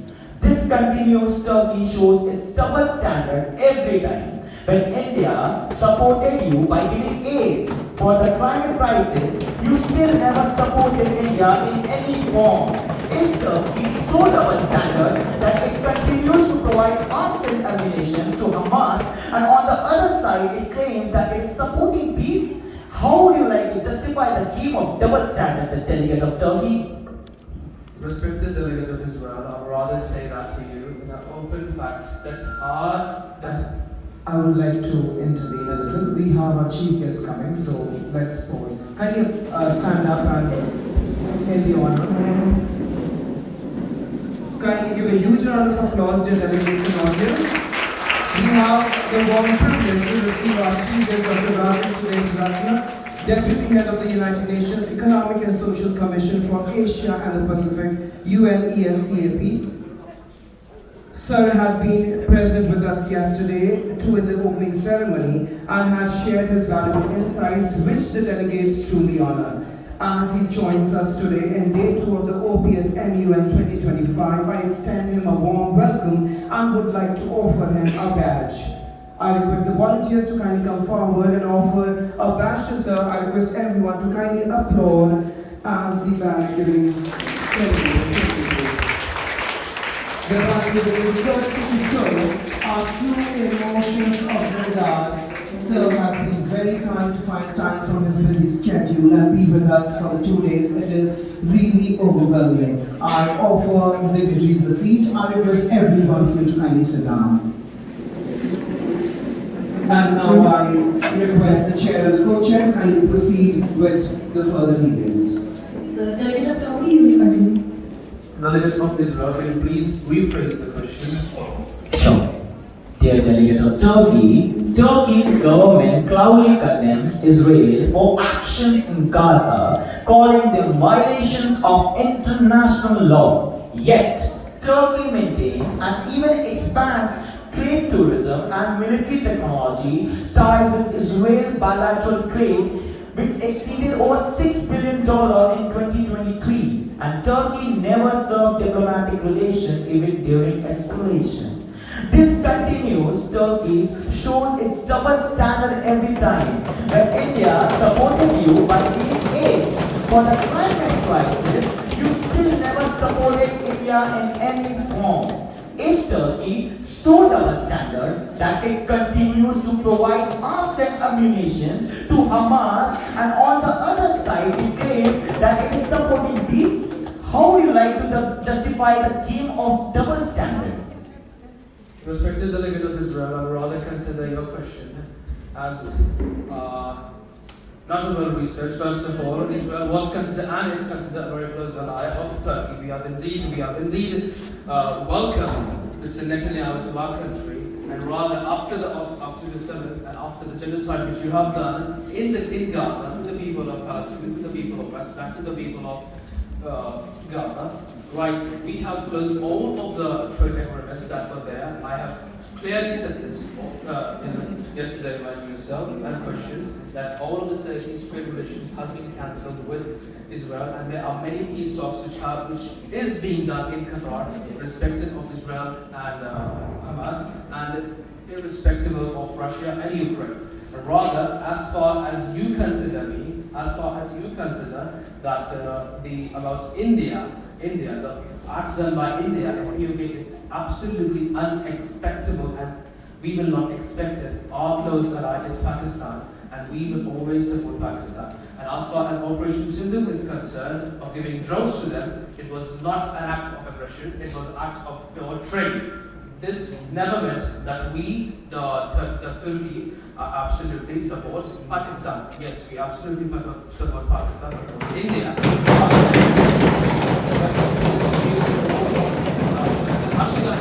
That we do not support terrorism, and we indeed not. There is no clear proofs and clear sources that support that we have given weapons of mass destruction to Hamas. Can you please tell me that we have never ever given, we have indeed supported them, but never given weapons of mass destruction? Yes, we would like to be answered that the acts which you have done in Gaza is absolutely unacceptable, killing over 60,000 civilians, 17,000 children, thousands of infantry. Rather, you have to speak up with that accent and with that tone that we support Hamas. Rather, we don't support them at all. Rather, we support the act of defending the people of Gaza right there with no military personnel having with the people of Palestine. They are absolutely alone in this. They are absolutely alone in that. There is no country that supports them. There is no country. Rather, your country is backed by one of the most powerful nations, United States of America, Britain, rather, etc. and etc. Thank you, Madam. Before that, I would like to state that please restrict your questions only to the DR draft resolution which has been presented. You must not move away from that. Beautiful. Granted. But I would use the right to reply. Go ahead. As you said, that Israel is killing mass number of people in Hamas in Gaza. As I mentioned several times, that it's the first priority of our nation to defend our citizens. Israel never kills anyone with any intention. We just target the terrorists. And as you said that you're not supporting Hamas, you give money, you give aids, but Hamas is not using it deliberately, and Hamas is diverting all those aids and funds for creating weapons and arms and ammunitions. But still, your country does not say anything to the people who are involved in this. Rather, you every time support the injustice which Hamas is doing. Hamas every time targeted the people of Israel first. Israel never attacked Hamas first. And you said that terrorism, you do not support terrorism, you support the people of Hamas. But those people are only involved in making weapons, arms and ammunitions, and they always target our civilians. How would you like to justify the act done by the Hamas if you're supporting? Could you not help the people of Palestine move ahead from the terrorists? Do you never support the civilians, the innocent lives that are being involved in this war-like situation? How would you like to give the answer to that? Respected delegate of Israel, let me answer this question to you very precisely, that we have never given aid to Hamas. Rather, we have never given weapons, and there is no source which confirms that we have given weapons to Hamas. And I said that you gave aid and fund to the Hamas, and they are misusing it, and they are diverting those aids and weapons, and money to their inner selves, and they are not allowing it to reach to the people who are in need. How would you like to take actions against them? I ask this simple question. What about the blockade which you have done in Gaza for the last 6 months? What about the blockade which you have done in the last 6 months?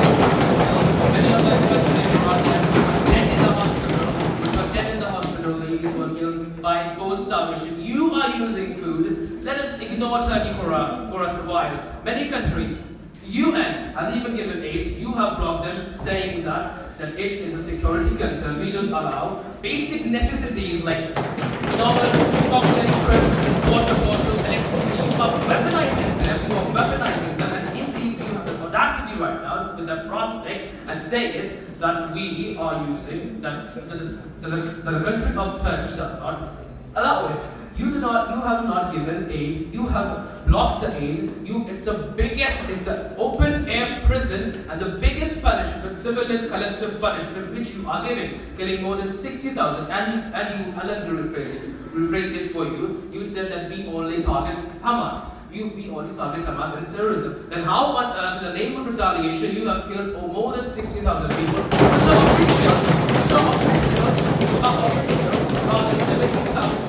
Are 17,000 children are included in Hamas, or those 200 children which were killed by the perfect sniper shots in their head, were they included in Hamas in the West Bank before October 7th? Let me remind you, before October 7th, they were killed by Israeli snipers. A 14-year-old boy named Mohammed Abdul Abi. He was rather going to the borders of Israel to get some supplies, and your IDF military, your IDF snipers killed him with the perfect extraction. Amnesty International confirmed that he was not having any bombs. He was not having any of the bombs and any of the weapons carried.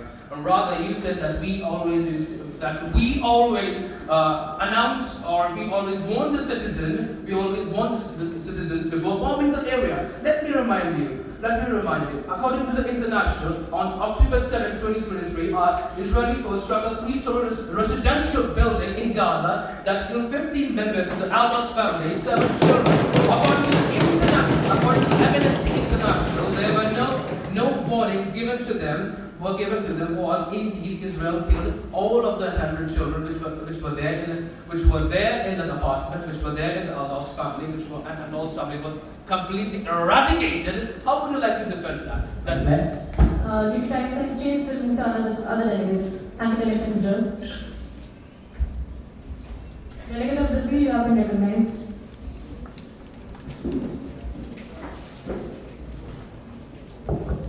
Thank you, Chair, for recognizing the delegate of Brazil. As a clause related to protection of civilians and infrastructure, the countries call for the protection of hospitals and schools. But in contradictory, the countries representing, are they not able to stop the Hamas from rocket firing, hiding in the populated areas such as schools and hospitals? How would the representatives of the DR justify this act? Would you please repeat the question? As a clause related to the protection of civilians and infrastructures, the countries call for the protection of hospitals and schools. But in contradictory, the countries representing are not able to stop Hamas from rocket firing, hiding in populated areas such as schools and hospitals. How would the representatives of the DR justify this act? Let me say this to you, that the Israeli Defense Forces, the IDF, bombed the hospital known as Al-Shifa Hospital. There was no Hamas terrorism, which was confirmed by the Amnesty International. There were no terrorist so-called tunnels which were under the hospitals. They have killed all of the patients which were there. They were killed by the rocket fires, the IDF bombed over 100 schools, UN refugee camps which were having infant babies, which were having innocent civilians. They were killed in the UN refugee camps. Let me remind you, in the UN refugee camps. And bombed over 100 schools, 132 UN ambulances, and rather you are saying, how would you like to defend? I would like to ask you, how do you justify this? How do you justify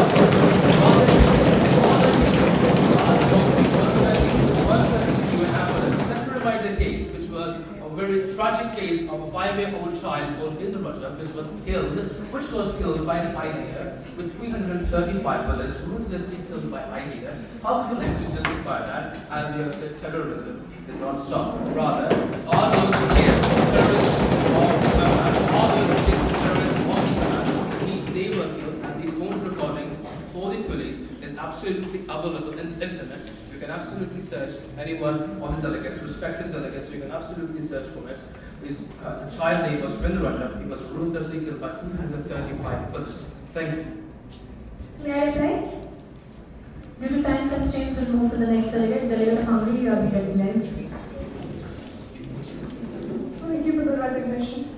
The draft resolution warns that the loss of Palestinian lives and that grief is understandable, but why there is no mention of Israeli civilians, including women and children who were brutally murdered on October 7th? Is selective mourning your way of upholding human rights? The delegates of Hungary are to remind me of the acts done by Hamas on October 7th. Our country, my country, the country of Turkey, absolutely condemns the acts done by Hamas on October 7th. As far as the draft resolution is confirmed about the heinous crime done in Israel, the country of Israel, the member of the parliament of the Liberal Party, posted tweeted about the injuries, the fake injuries which were used in a Lebanese show, and rather that tweet is now also not deleted. I would like to justify that first of all. And rather, 2,000 civilians were killed in October 7th, and now more than 60,000 people are killed right now at this moment of time as I speak. More are being killed. Rather, are you suggesting that one Israeli life would be equal to 30 Palestinian lives? May I have the permission to follow up? We have questions of other delegates, so we'll move not now.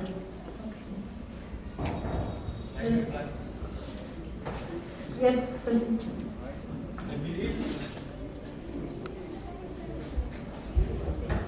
I believe the delegate of Brazil believes wrong in this, not the delegate of Brazil, but the delegate of Hungary. In clause 1, the immediate ceasefire in hospitals, there is no mention of Palestinian lives, non-Israeli lives. So how can you say that this clause ignores Palestinian lives? There's no mention of any people here. There's only mention of all affected civilians. How can you say that? Along with that, the DR of Israel and USA didn't mention about the killing of 800 Palestinian people which have been killed by seeking aid, and the Israeli government's denial of essential humanitarian assistance to the civilian population is unacceptable. However, Israel must comply its obligation under international humanitarian law. It was signed by the Israel supporter, UK and Lithuania, along with Australia, Austria, Belgium and etc. How will the delegate of Israel justify this? Could you please rephrase and say it slow? Don't shout. Israel and the USA didn't mention about the killing of 800 Palestinian people who were seeking aid, and along with that, Israel government's denied of the humanitarian assistance to the civilian population, which was unacceptable. And along with Israel's biggest supporter, Lithuania and UK, several countries signed the statement that Israel must comply with its obligation under international humanitarian law. How will the delegation of Israel justify this? The delegate of Israel does not give any answer to the treaty or the policy signed by any other country delegates. But for defending my territory, I would say that we give a great concern for the people who die in this conflict. We do not target anyone intentionally, and we play a lot of concern for the civilians or the innocent lives that die. And Delegate President, please continue. Lives that die, and the lives of innocents should not die, but due to the terror attacks of Hamas and due to the terrorists, they are forced to do that and forced to retaliate to people living in the Palestinian Gaza. Thank you, Delegate Israel. We'll proceed to the next item of reply. Delegate of Israel is saying that it is not doing anything intentionally. Then why is it attacking schools? Why is it attacking UN shelters? UN shelters, ambulances, women are sexually abused for fun or for self-defense.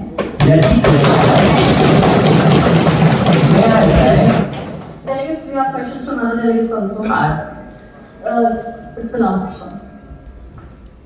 I would like to clarify, the dear delegate of United Arab Emirates, that Israel is still not targeting civilians intentionally. But let me clarify, Hamas, that's a terrorist organization due to which the conflict is going on. Israel is just targeting the people involved in it. And wait, let me clarify, Hamas has created bunkers and tunnels inside schools and hospitals, and they are using children as a shield for protection and for playing different part in the human assembly. So I would like to say that you, as a delegate of United Arab Emirates, you should say Hamas, and you should control Hamas by telling the PLO, or by operating PLO, and you should say some changes that is required in the country, the territory of Palestine. This is very required, and I would like to say that we do not kill children, women, and we do not accept any type of sexual abuse with any woman or fun, and it's a very hard thing. And I would like to clarify that Israel does not do that for fun, it's just the right to self-defense that is not to do that. Thank you, dear delegate, United Arab Emirates. Delegates, we have other questions, so we need to end this debate. Thank you, Delegate of United Arab Emirates as well. Delegate of India, we'll take up, this will be the last question, then we'll move into the voting procedure. Thank you, Chair, for organizing the Delegate of India. I have a question for Turkey. Turkey speaks strongly on civilian protection and justice. But why does the revolution co-sponsored by Turkey fail to include a single clause demanding legally resistant and even basic accountability from Hamas, which continues operating from schools, hospitals, and air routes in Gaza? Can you please rephrase the question, Delegate of India? Turkey speaks strongly on civilian protection and justice. But why does the revolution co-sponsored by Turkey fail to include a single clause demanding disarmament, legal resistance, and even basic accountability from Hamas, which continues to operate from schools, hospitals, and air routes in Gaza?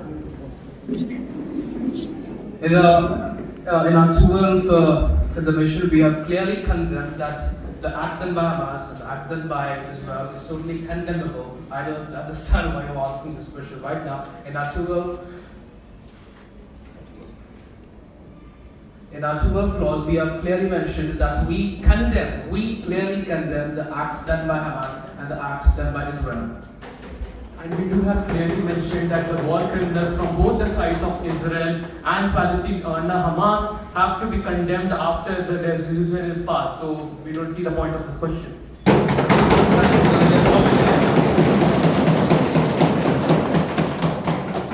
There is rather, I said it to the delegates of Israel, that we don't sponsor any of the terrorist organization as Hamas, and there is rather no point of information, and there is rather no source that confirms that we supply or we sponsor Hamas to kill innocent civilians right there in Israel. And we also condemn the act done by Hamas on October 7th was a crime, and taking civilians as hostages is a war crime. I clearly mentioned in my GSL yesterday, and I don't understand why does the delegates of India ask this question about sponsoring, and I repeatedly say it, and my country say it, and my president Erdogan says it, that we don't support terrorism, we rather don't sponsor terrorism, but you give shelter to Hamas. Where is that source coming from? Where is that source coming from? That we give shelter to Hamas. Rather, we have had peace talks. We invited the supreme leader of Hamas for peace talks of this conflict. Rather, how could you say that we provide shelter to Hamas in Turkey or in Syria? Well, let's please to follow. Due to time constraints, further follow-ups and questions will not be entertained right now. We will conclude this segment of the session. Thank you. Chair. Motion to move into voting procedure on all introduced draft resolutions by means of roll call and vote. Is there a second? Delegates voting in favor? Delegates opposed? Seeing majority, the motion clearly passes. We will now move into the roll call vote. If the delegate had chosen present during the roll call. We'll begin with voting on the draft resolution presented by the delegates of United States of America and Israel.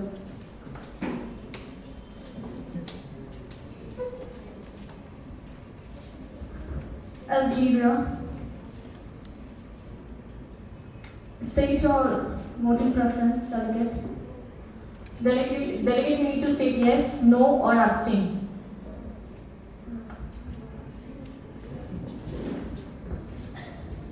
Delegate, could you please be louder? No. Okay.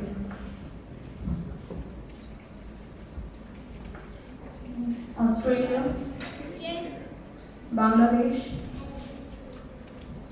Belgium. Brazil. Yes. Canada. China. Czech Republic. Yes. Denmark. Yes.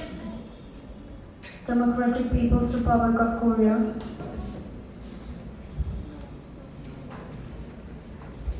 Egypt. Yes. Finland. Yes. France. No. Germany. Greece. Hungary. Yes. India. Yes. Indonesia. Iran. Iran is absent. Iraq.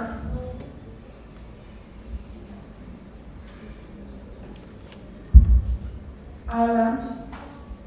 Israel. Yes. Italy.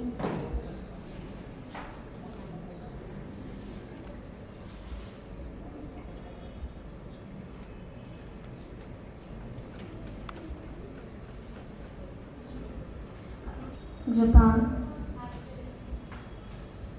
Delegate of Japan, abstain as you have stated present and voting the roll call. Jordan. Kuwait. Lebanon. Lithuania. Malaysia. Maldives. Mexico. Monaco. Netherlands. New Zealand. Norway. Oman. Pakistan. Poland. Portugal. Qatar. Romania. Abstain. Russian Federation. Saudi Arabia. No. No. Singapore. No.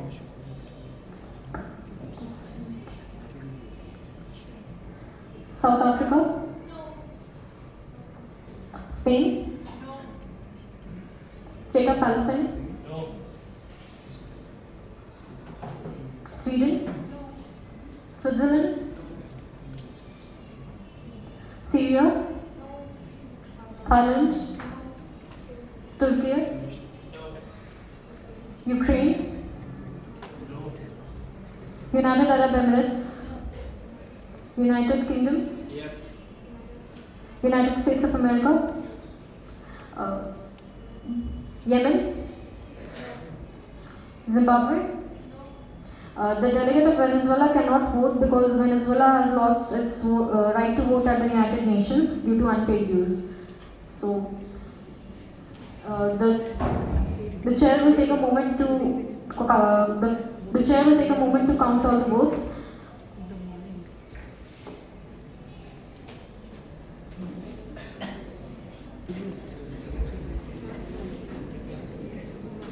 Votes in favor, 43 votes against and 1 abstention. This draft resolution does not pass and has not been adopted. We'll move to voting on the draft resolution presented by the delegate of Germany, and the delegate of Palestine.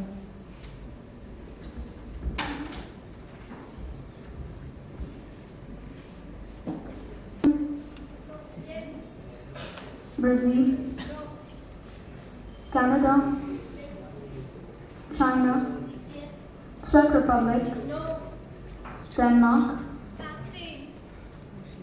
Democratic People's Republic of Korea, Egypt, Finland, France, Germany, Greece, Hungary, India, Indonesia, Iraq,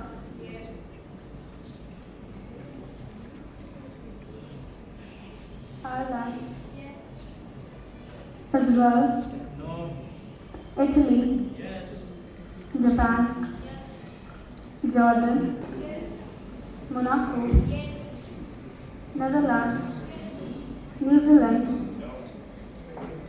Norway, Oman, Pakistan, Poland, Portugal, Qatar, Romania, Russian Federation, Saudi Arabia,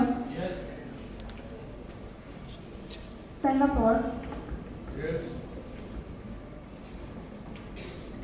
South Africa, Spain, State of Palestine, Ireland, Turkey, Ukraine, United Arab Emirates, United Kingdom, United States of America, Yemen, Zimbabwe,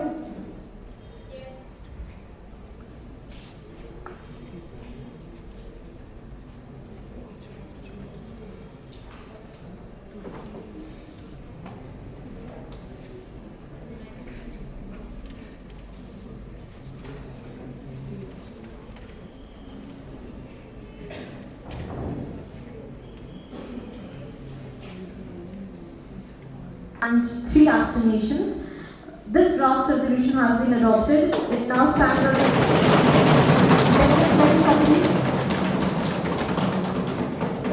as an official resolution of the committee. Delegates, we have now concluded the voting procedure on all the draft resolutions. Are there any points or motions on the floor? Yes. Delegate, we would not be entertaining right now. One thing. Yes. How delegate of Israel can justify rapes? When I asked about I think as a woman I have to raise this thing that how can he justify rapes?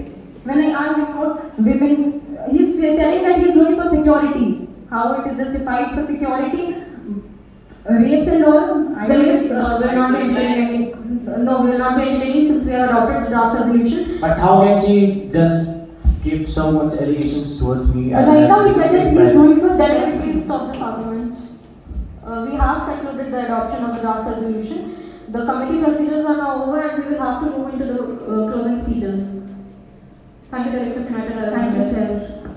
Are there any points or motions on the floor? Are there any points or motions on the floor? Seeing none, we will proceed with the closing speeches. The individual speaking time for the closing speeches will be 30 seconds. And it is compulsory for all delegates to participate.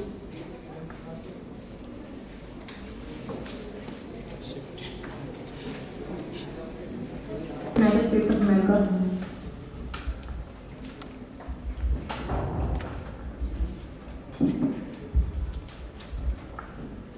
Distinguished delegates, as we conclude these critical discussions on the Israeli-Palestine conflict, the United States reaffirms its unwavering commitment to the security of Israel and to the genuine aspirations of the Palestinian people.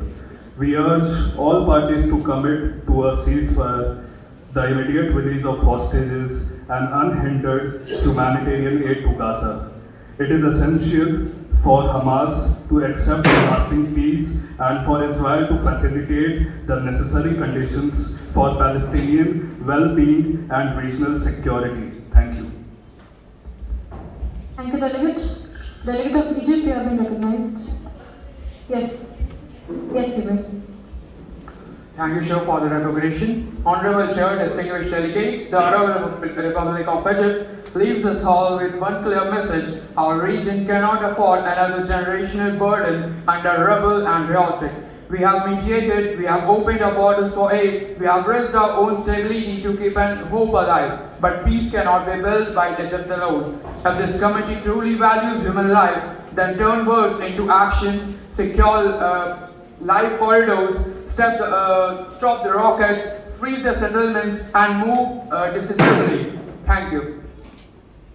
Thank you, Delegate of Egypt. Delegate of Israel, you have been recognized for the next 30 seconds. Honorable Chair, distinguished delegates, Israel came to this event with a clear goal: security and prosperity for our citizens and peace for all in our shared land. We acknowledge the suffering on both sides and recognize the urgent need for a viable path forward. We have consistently advocated the security for Israelis and a Palestinian leadership commitment to peace, rejecting terrorism. We also stress addressing the humanitarian crisis in Gaza. We listen to Palestinian aspirations, believing negotiating two-state solution is the only way forward. While the path is tough, we are committed to peace. Let's carry this spirit of collaboration beyond these halls. Israel is ready to engage with all parties of good faith to achieve peace and clarity. Thank you. Thank you, Delegate of Israel. Delegate of Indonesia, you have been recognized.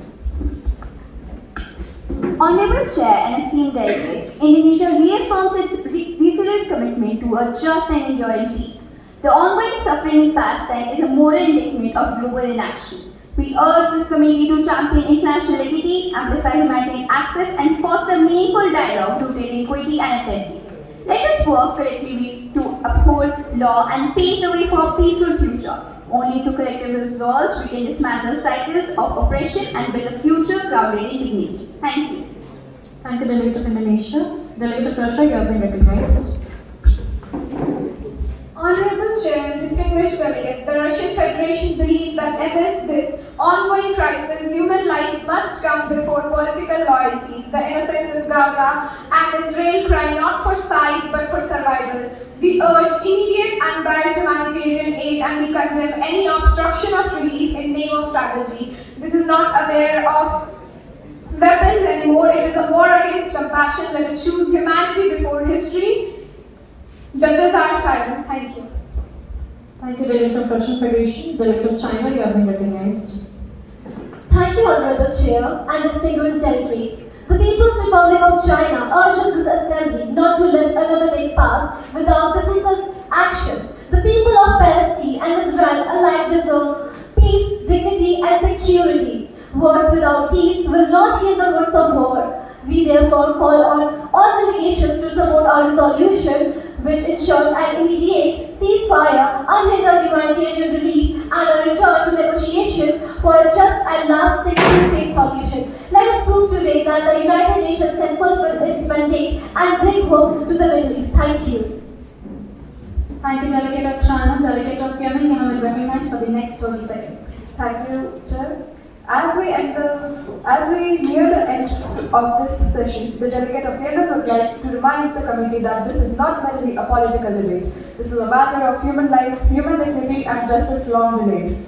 Yemen, as a nation that has faced war, displacement, and suffering deeply, understands the pain of occupation and the loss of sovereignty. The two-state solution is not a favor to be granted, but a right to be fulfilled. A viable Palestinian state with East Jerusalem as its capital must not be reduced to a negotiation chip. Yemen calls on all delegates to make principles, not political stand, because neutrality in the face of oppression is complicity. Thank you. Thank you, Delegate of Yemen. Delegate of Singapore, you are recognized for the next 20 seconds.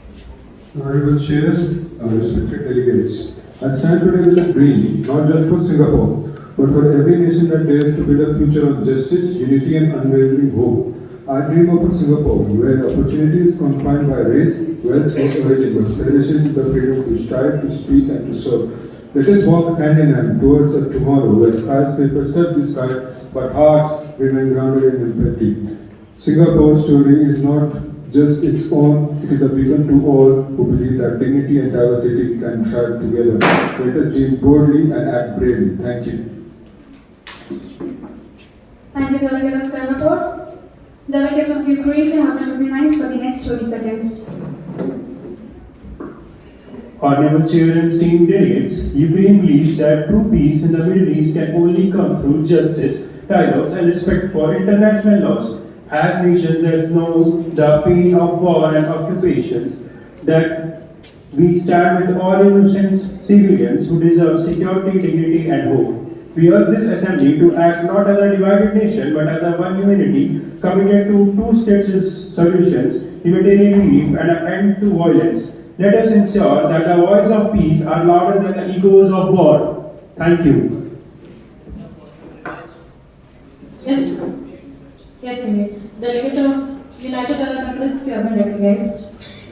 Honorable Chair and distinguished delegates, as the delegate of United Arab Emirates, I stand before this assembly deeply moved and resolute in our shared missions to pursue peace, justice, and dignity for all. The ongoing conflict between Israel and Palestine has claimed for too many innocent lives, especially those of children and civilians, and has cast a shadow over our collective humanity. The UAE strongly condemns all acts of violence, regardless of reaffirms its commitment to international law, humanitarian principles, and the protections of civilians. Thank you. Thank you, Delegate. Delegate of Saudi Arabia, you have been recognized. Yes, indeed. Thank you, Chair, for recognizing the delegate of Saudi Arabia. Honorable Chair and distinguished delegate, as we wrap up this session, let us not wrap silence around suffering. The Kingdom of Saudi Arabia believes peace isn't a puzzle, it's a promise long overdue. Palestine isn't a question mark on the map, it's an exclamation for justice. Ceasefire and for the pain, but only justice placed on peace. Words without action are just sound. Let our echoes with change. Our two-state solution is not just a proposal, it's the only resolution worth adopting. Let history not record our debates, but our determination. Thank you. Thank you, Delegate of Saudi Arabia. Delegate of Japan, you have been recognized. Esteemed delegates, the delegation of Japan contends that healing the Middle East cannot be reduced to relief packages or diplomatic platitudes. It must be a reckoning with inherited trauma, unresolved memory, and asymmetries in human world. We do not speak from abstraction, we speak as a nation reborn from war, where peace was not gifted but consciously constructed. Humanitarian relief is not a strategy, it is a moral architecture that does not administer aid to silence suffering but to restore the sanctity of life itself. Thank you. Thank you, Delegate of Japan. Delegate of Pakistan, you have been recognized. Honorable Chair, esteemed delegates, Pakistan stands firmly for justice, humanity, and international law. We condemn the indiscriminate violence and call for an immediate ceasefire. The operation of Palestinians cannot be overlooked under the shadow of geopolitics. A two-state solution based on pre-1967 borders in East Jerusalem and Palestine's capital is the only path to lasting peace. Let us not forget, silence in the face of injustice is complicity. Pakistan will continue to raise its voice for the voiceless. Thank you. Thank you, Delegate of Pakistan. Delegate of Algeria, you have been recognized. Thank you, Chair, for recognizing the delegate of Algeria. We have the pleasure to socialize with other delegates by debating our way through the various committees. The delegation of Algeria stands strongly with the statement for an immediate ceasefire in Gaza is essential to end the violence and the long-lasting peace requires Palestinians to enjoy their legitimate right. The Israeli occupation on all territories should be put to an end. Thank you. Thank you, Delegate of Algeria. Delegate of Bangladesh, you have been recognized. Thank you, Chair. Honorable Chair, esteemed delegates, the delegation of Bangladesh firmly believes that peace is not a privilege, but a right long denied to the innocent civilians in the conflict zones. Let us not allow political hesitation to cause more lives. Bangladesh urges this Council to act with compassion, unity, and urgency to uphold justice, ensure humanitarian relief, and pave the path towards lasting peace. Thank you. Thank you, Delegate of Bangladesh. To today's session, the delegation of Maldives wishes to thank you all those who engaged in the constructive dialogue. Our position remains clear. The Palestinian people deserve sovereignty, dignity, and peace, not tomorrow but now. As it clear, today's discussion on the roadmap towards a two-step delegation of Maldives emphasized peace must begin with justice. A roadmap means clear steps ending occupation, freezing settlements, and recognizing Palestine statehood based on 1967 borders. Maldives remains committed to a peaceful, equal future for the both sides. Thank you. Thank you, Delegate Maldives. Delegate Mexico, you have been recognized. Thank you, Chair, for recognizing. Honorable Chair, distinguished delegates, Mexico remains committed to a peaceful and balanced resolutions to the Israel-Palestine conflict. We support efforts that encourage dialogues, mutual recognition, and adherence to international law. A sustainable two-state solution respecting the rights and security of both parties is essential for long-term stability in the region. Thank you. Thank you, Delegate of Mexico. Delegate of Zimbabwe, you have been recognized. Yes. Yes. Thank you, Chair, for recognizing the delegate of Zimbabwe. Honorable Chair, respected delegates, as we conclude, Zimbabwe stands firm in its support for the people of Palestine. This is not just a conflict, it is a humanitarian crisis that demands global attention. We believe that justice, freedom, and dignity must be foundation of any peace. Operation cannot bring security and silence in the face of suffering and complexity. Let this conference not end with words but with action. The world is watching and peace must begin now. Thank you. Thank you, Delegate. Delegate of Switzerland, you have been recognized. Thank you, Chair. Honorable Chair and fellow delegates, Switzerland remains steadfast in its commitment to neutrality and peaceful resolution of the conflict. The suffering in the Middle East crisis demands immediate adherence to international humanitarian laws. Healing begins with access to aid and mutual negotiations. It is rise above divisions and not as rivals but as responsible global citizens. Thank you. Thank you, Delegate of Switzerland. Delegate of Monaco, you have been recognized. Thank you, Chair. Honorable Chair, esteemed delegates, Monaco stands for peace, dialogue, and a fair two-state solution. We urge all parties to uphold humanitarian values and work together to end the suffering. Though small, Monaco remains committed to supporting a peaceful future for the region. Thank you. Thank you, Delegate of Monaco. Delegate of Thailand, you have been recognized. Thank you, Chair, Honorable Chair, and distinguished delegates. The Kingdom of Thailand remains committed to peace, justice, and diplomacy. In this time of deep crisis, we must rise above division and work toward a future where both Israel and Palestinian can live with dignity, security, and hope. Thank you. Thank you, Delegate of Thailand. Delegate of Venezuela, you have been recognized. Thank you, Chair, for recognizing the delegate of Venezuela. Honorable Chair, esteemed delegates, as we come to the conclusion of this crucial debate, the Bolivarian Republic of Venezuela retaliates its unwavering support for justice, peace, and the inalienable rights of the Palestinian people. We have witnessed the devastating consequences of occupation, displacement, and decades of unresolved conflict. We believe peace cannot be achieved through force, but only through dialogue, mutual understanding, and adherence to international law. Venezuela affirms its call for two-state solution, not merely out of obligation, but for obligation. Thank you. Thank you, Delegate of Venezuela. Delegate of Delegates. The delegation of America does not seek peace and promises given by those who never lived under occupation or exile. We have watched generations grow in our camps, not homes. We don't need more graphs. We need decisions with courage. Today, we stood with a resolution that spoke the truth because everything else is betrayal. If peace is real, it must begin where suffering has been ignored the longest. Thank you. Thank you, Delegate of Turkey. Delegate of Democratic People's Republic of Korea, you have been recognized.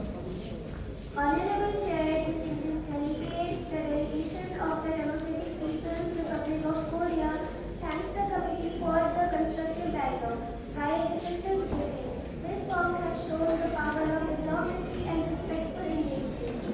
He urges all nations to uphold sovereignty, seek peaceful solution, and work together for global stability.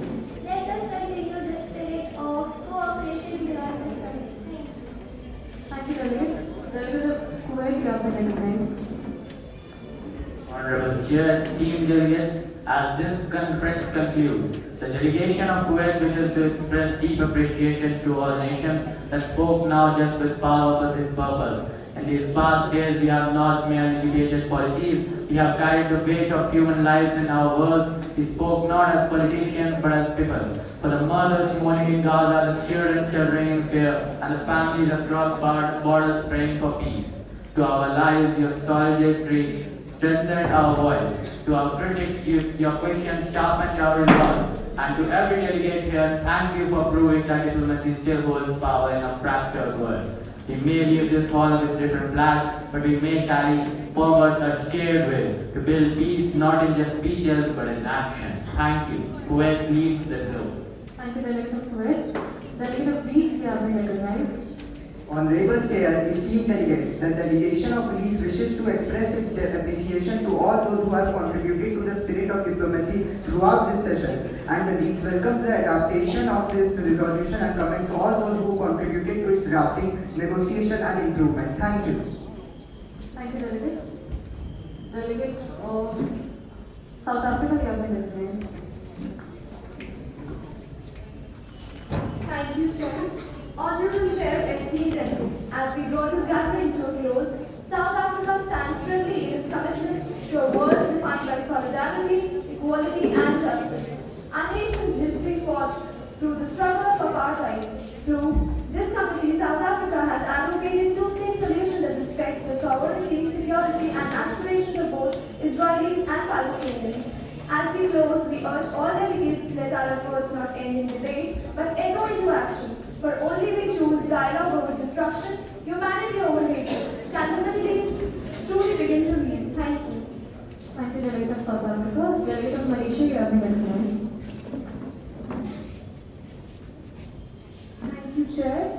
Honorable Chair and distinguished delegates, the delegate of Malaysia believes peace is not a privilege, it is a right. This resolution ensures ceasefire, humanitarian access, justice, and a path to Palestine statehood grounded in international law.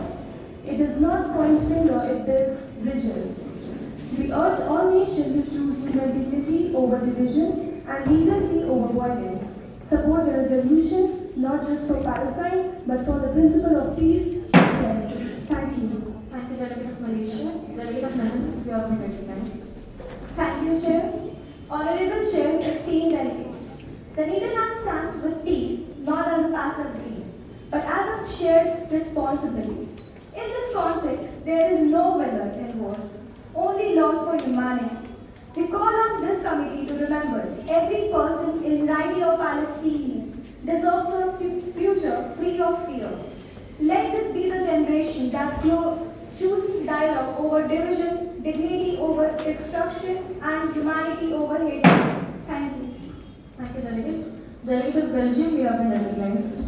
Thank you, Chair. Honorable Chair, distinguished delegates.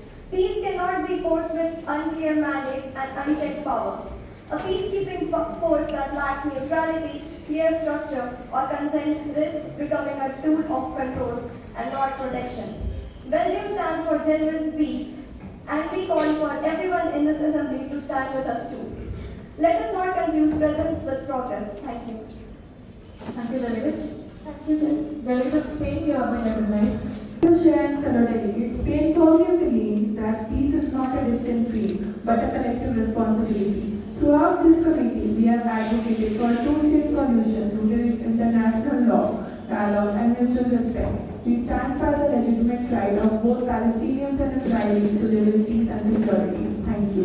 Thank you, Delegate. Delegate of Syria, you have been recognized.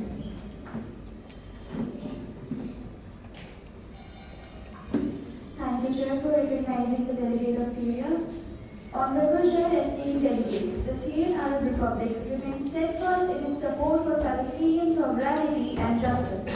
Throughout this debate, Syria has called for a fair resolution grounded in international law and UN resolutions, including the right of return and end to occupation and recognition of East Jerusalem as Palestine's capital.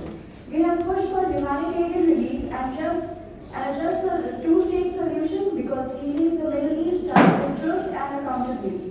Let this be more than just discussion, let it be a step towards Real peace. Thank you. Thank you, Delegate. Delegate of Portugal, you have been recognized. Thank you, Chair, for recognizing the delegation of Portugal.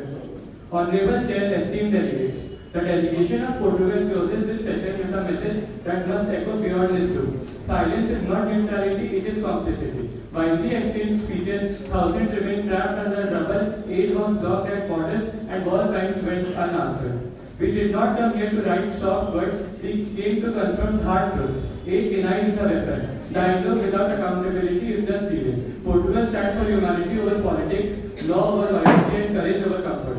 We urge every delegate to ask, did I defend justice or just my position? Thank you. Thank you, Delegate of Portugal. Delegate of Poland, you have been recognized. Thank you, Chair.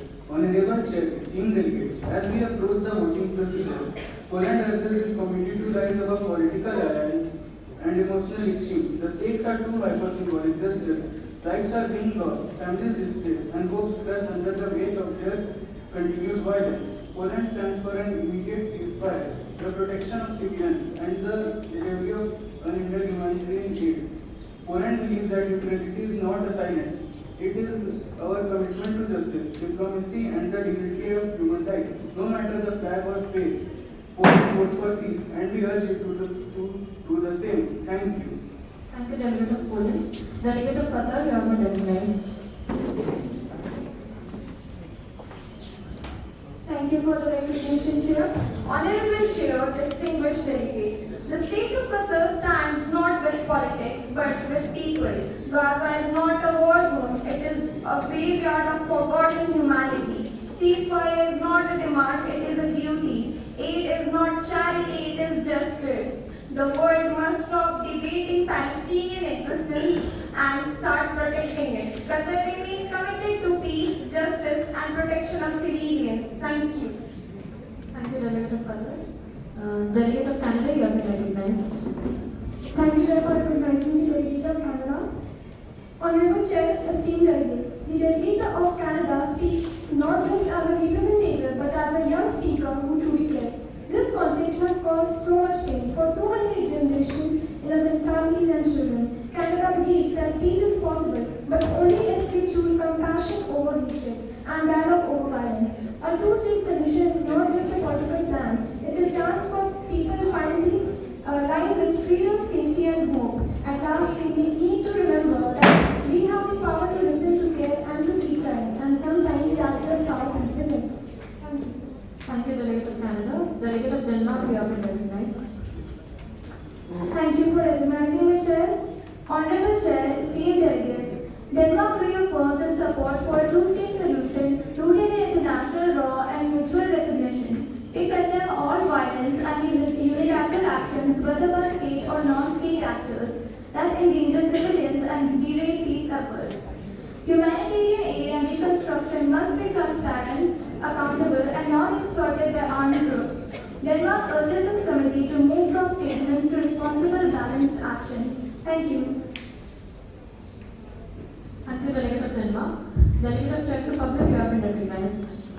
Thank you for recognizing the Delegate of Czech Republic. Greetings to Honorable Chair, Co-Chair, and esteemed delegates. The Czech Republic firmly believes that peace is not merely the absence of war, but the presence of justice. In our discussions, we have seen that a gentle hand may lead even the fiercest life. Through dialogue, diplomacy, and mutual respect, we can pave the way for lasting stability. Let us remember that when the roots are deep, there is no reason to fear the wind. Together, we can build a future where cooperation triumphs over conflict and humanity rises above division. Thank you. Thank you, Delegate of Czech Republic.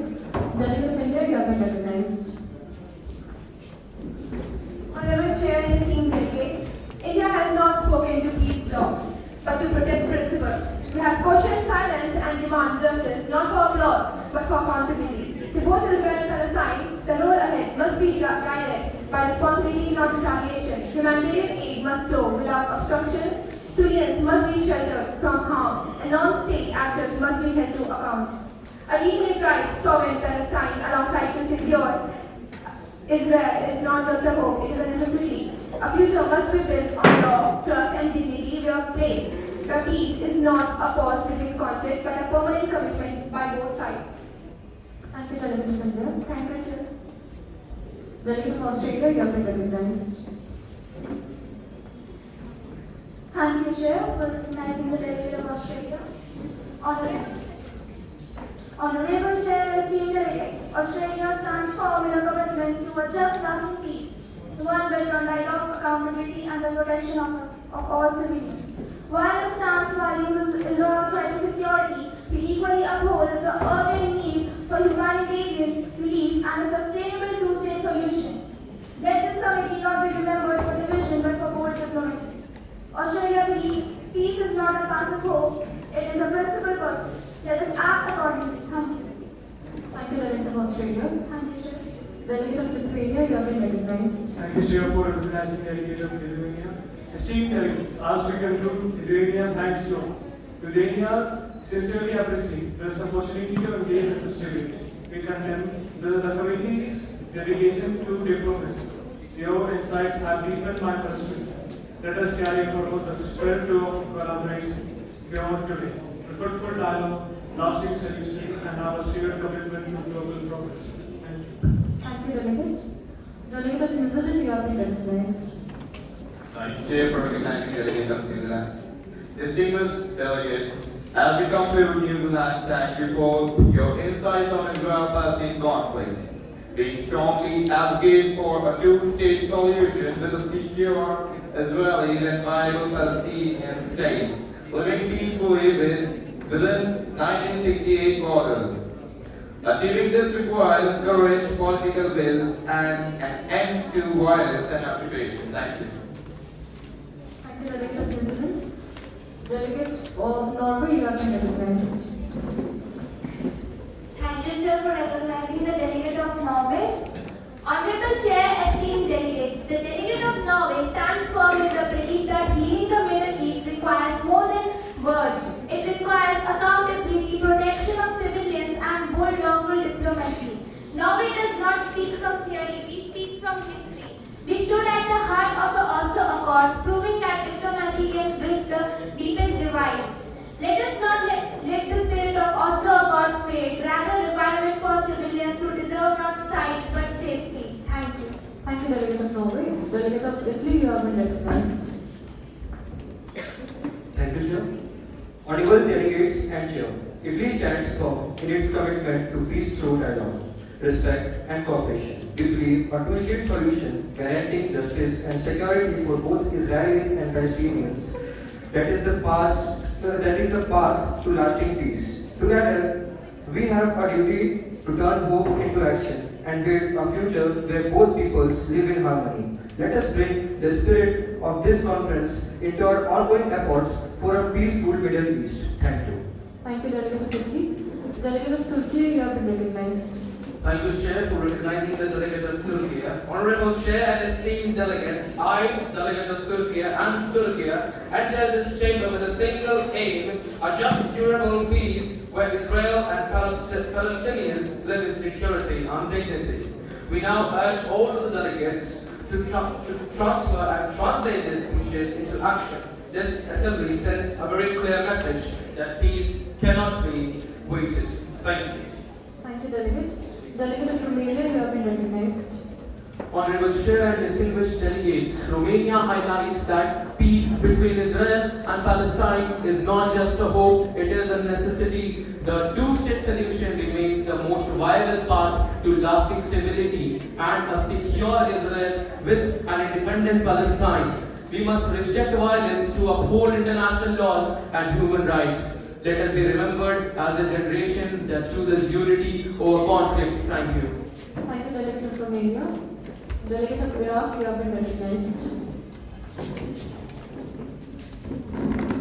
Thank you, Chairs, for recognizing the delegate of Iraq, honorable chairs and fellow delegates.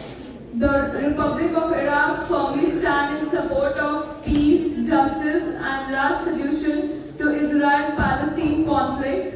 Iraq urges all nations to uphold international laws and respect UN resolutions. We also stood for peace, accountability, and the right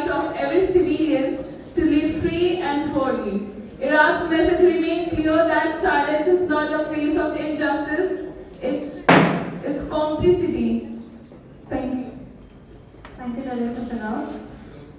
Delegate Ireland, you have been recognized. Thank you, Chair, for Honorable Chair and distinguished delegates. As we close this session, Ireland reaffirms that healing the Middle East requires not just ceasefire, but justice, dignity, and dialogue. The path toward lies in protecting civilians, respecting international law, and restoring hope on both sides of the war. We must replace silence with diplomacy and fear with mutual recognition. Ireland leaves this chamber committed to peace, not just in principle, but in action. Thank you.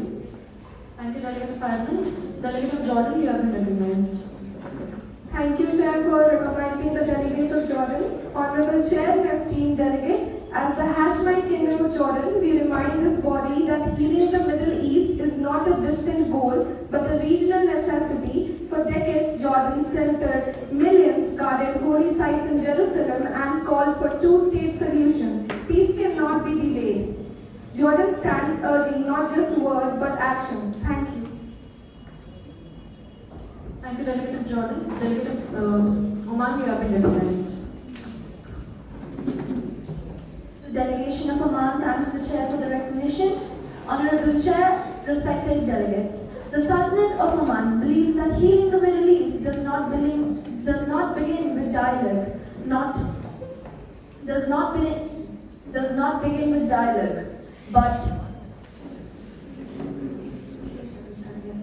the Sultanate of Oman believes that healing the Middle East begins with dialogue, not division. As a nation rooted in quiet diplomacy, we urge all parties to embrace negotiation, de-escalation, and mutual recognition. The people of Palestine and Israel deserve more than our debates. They deserve peace, dignity, and a future beyond.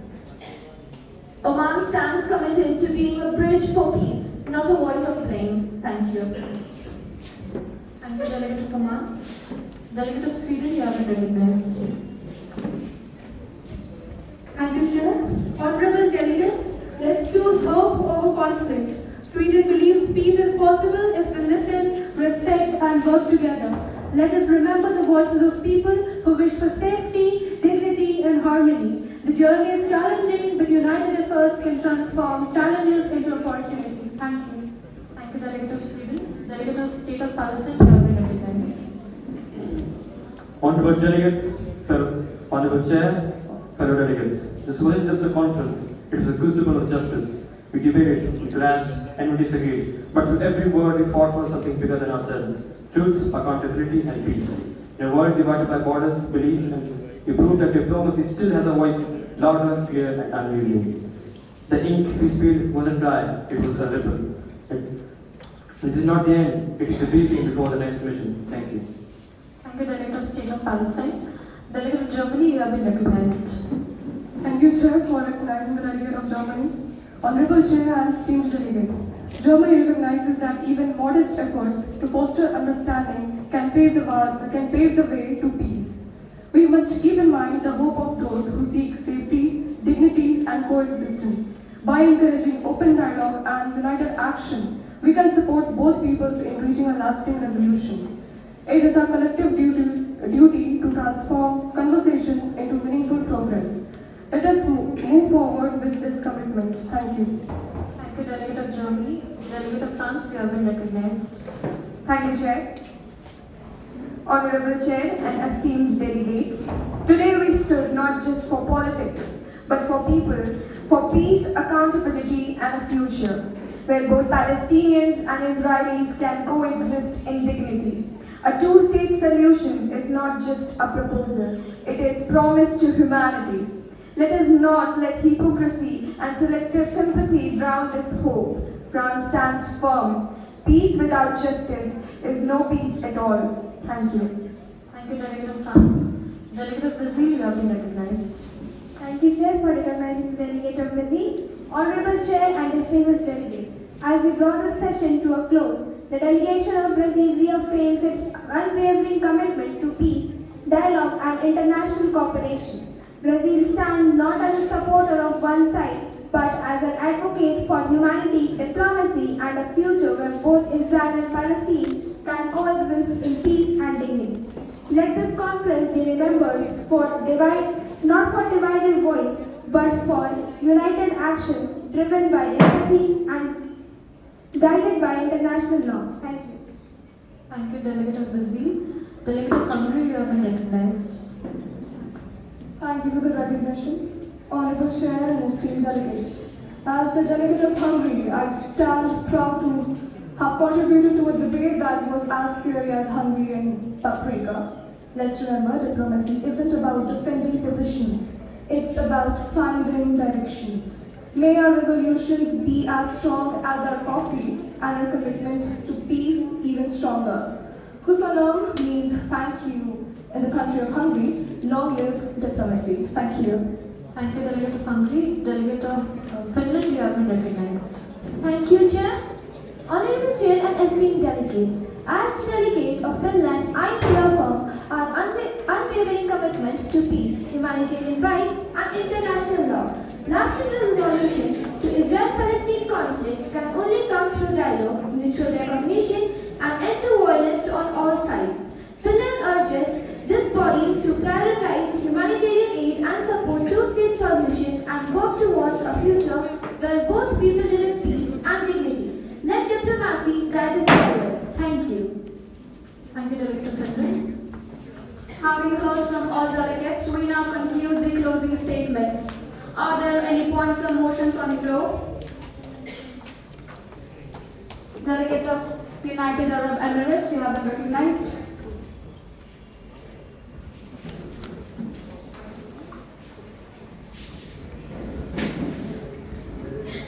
Motion to adjourn the meeting. Is there a favor? Are there any seconds? Delegates in favor? Delegates opposed? Seeing majority, the motion clearly passes. The motion to, with that, we formally conclude the session of OPS MUN 2025. We extend our sincere gratitude to all delegates for their participation, diplomacy, and dedication. We hope this experience has been enriching and insightful. The session is now officially adjourned. Let's give a big round of applause for ourselves.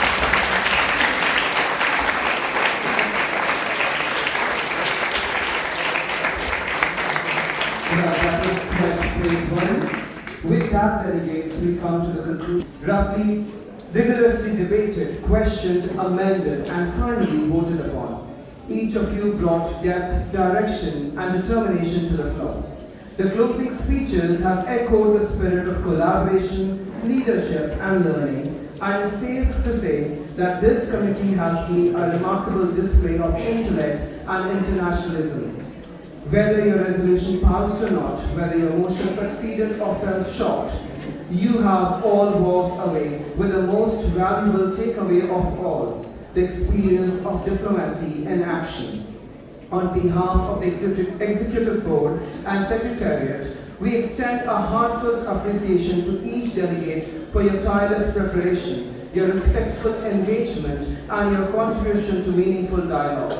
With this, we formally declare the committee closed. Thank you, and may your voice continue to shape the world around you.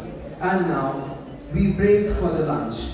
I request the dignitaries to be led to the management chamber. I request the volunteers to kindly assist the dignitaries, while I request all the delegates and the people in the audience to kindly rise up in the honor of our revered dignitaries. I mentioned that the break is for 30 minutes, followed by that we will have the closing ceremony.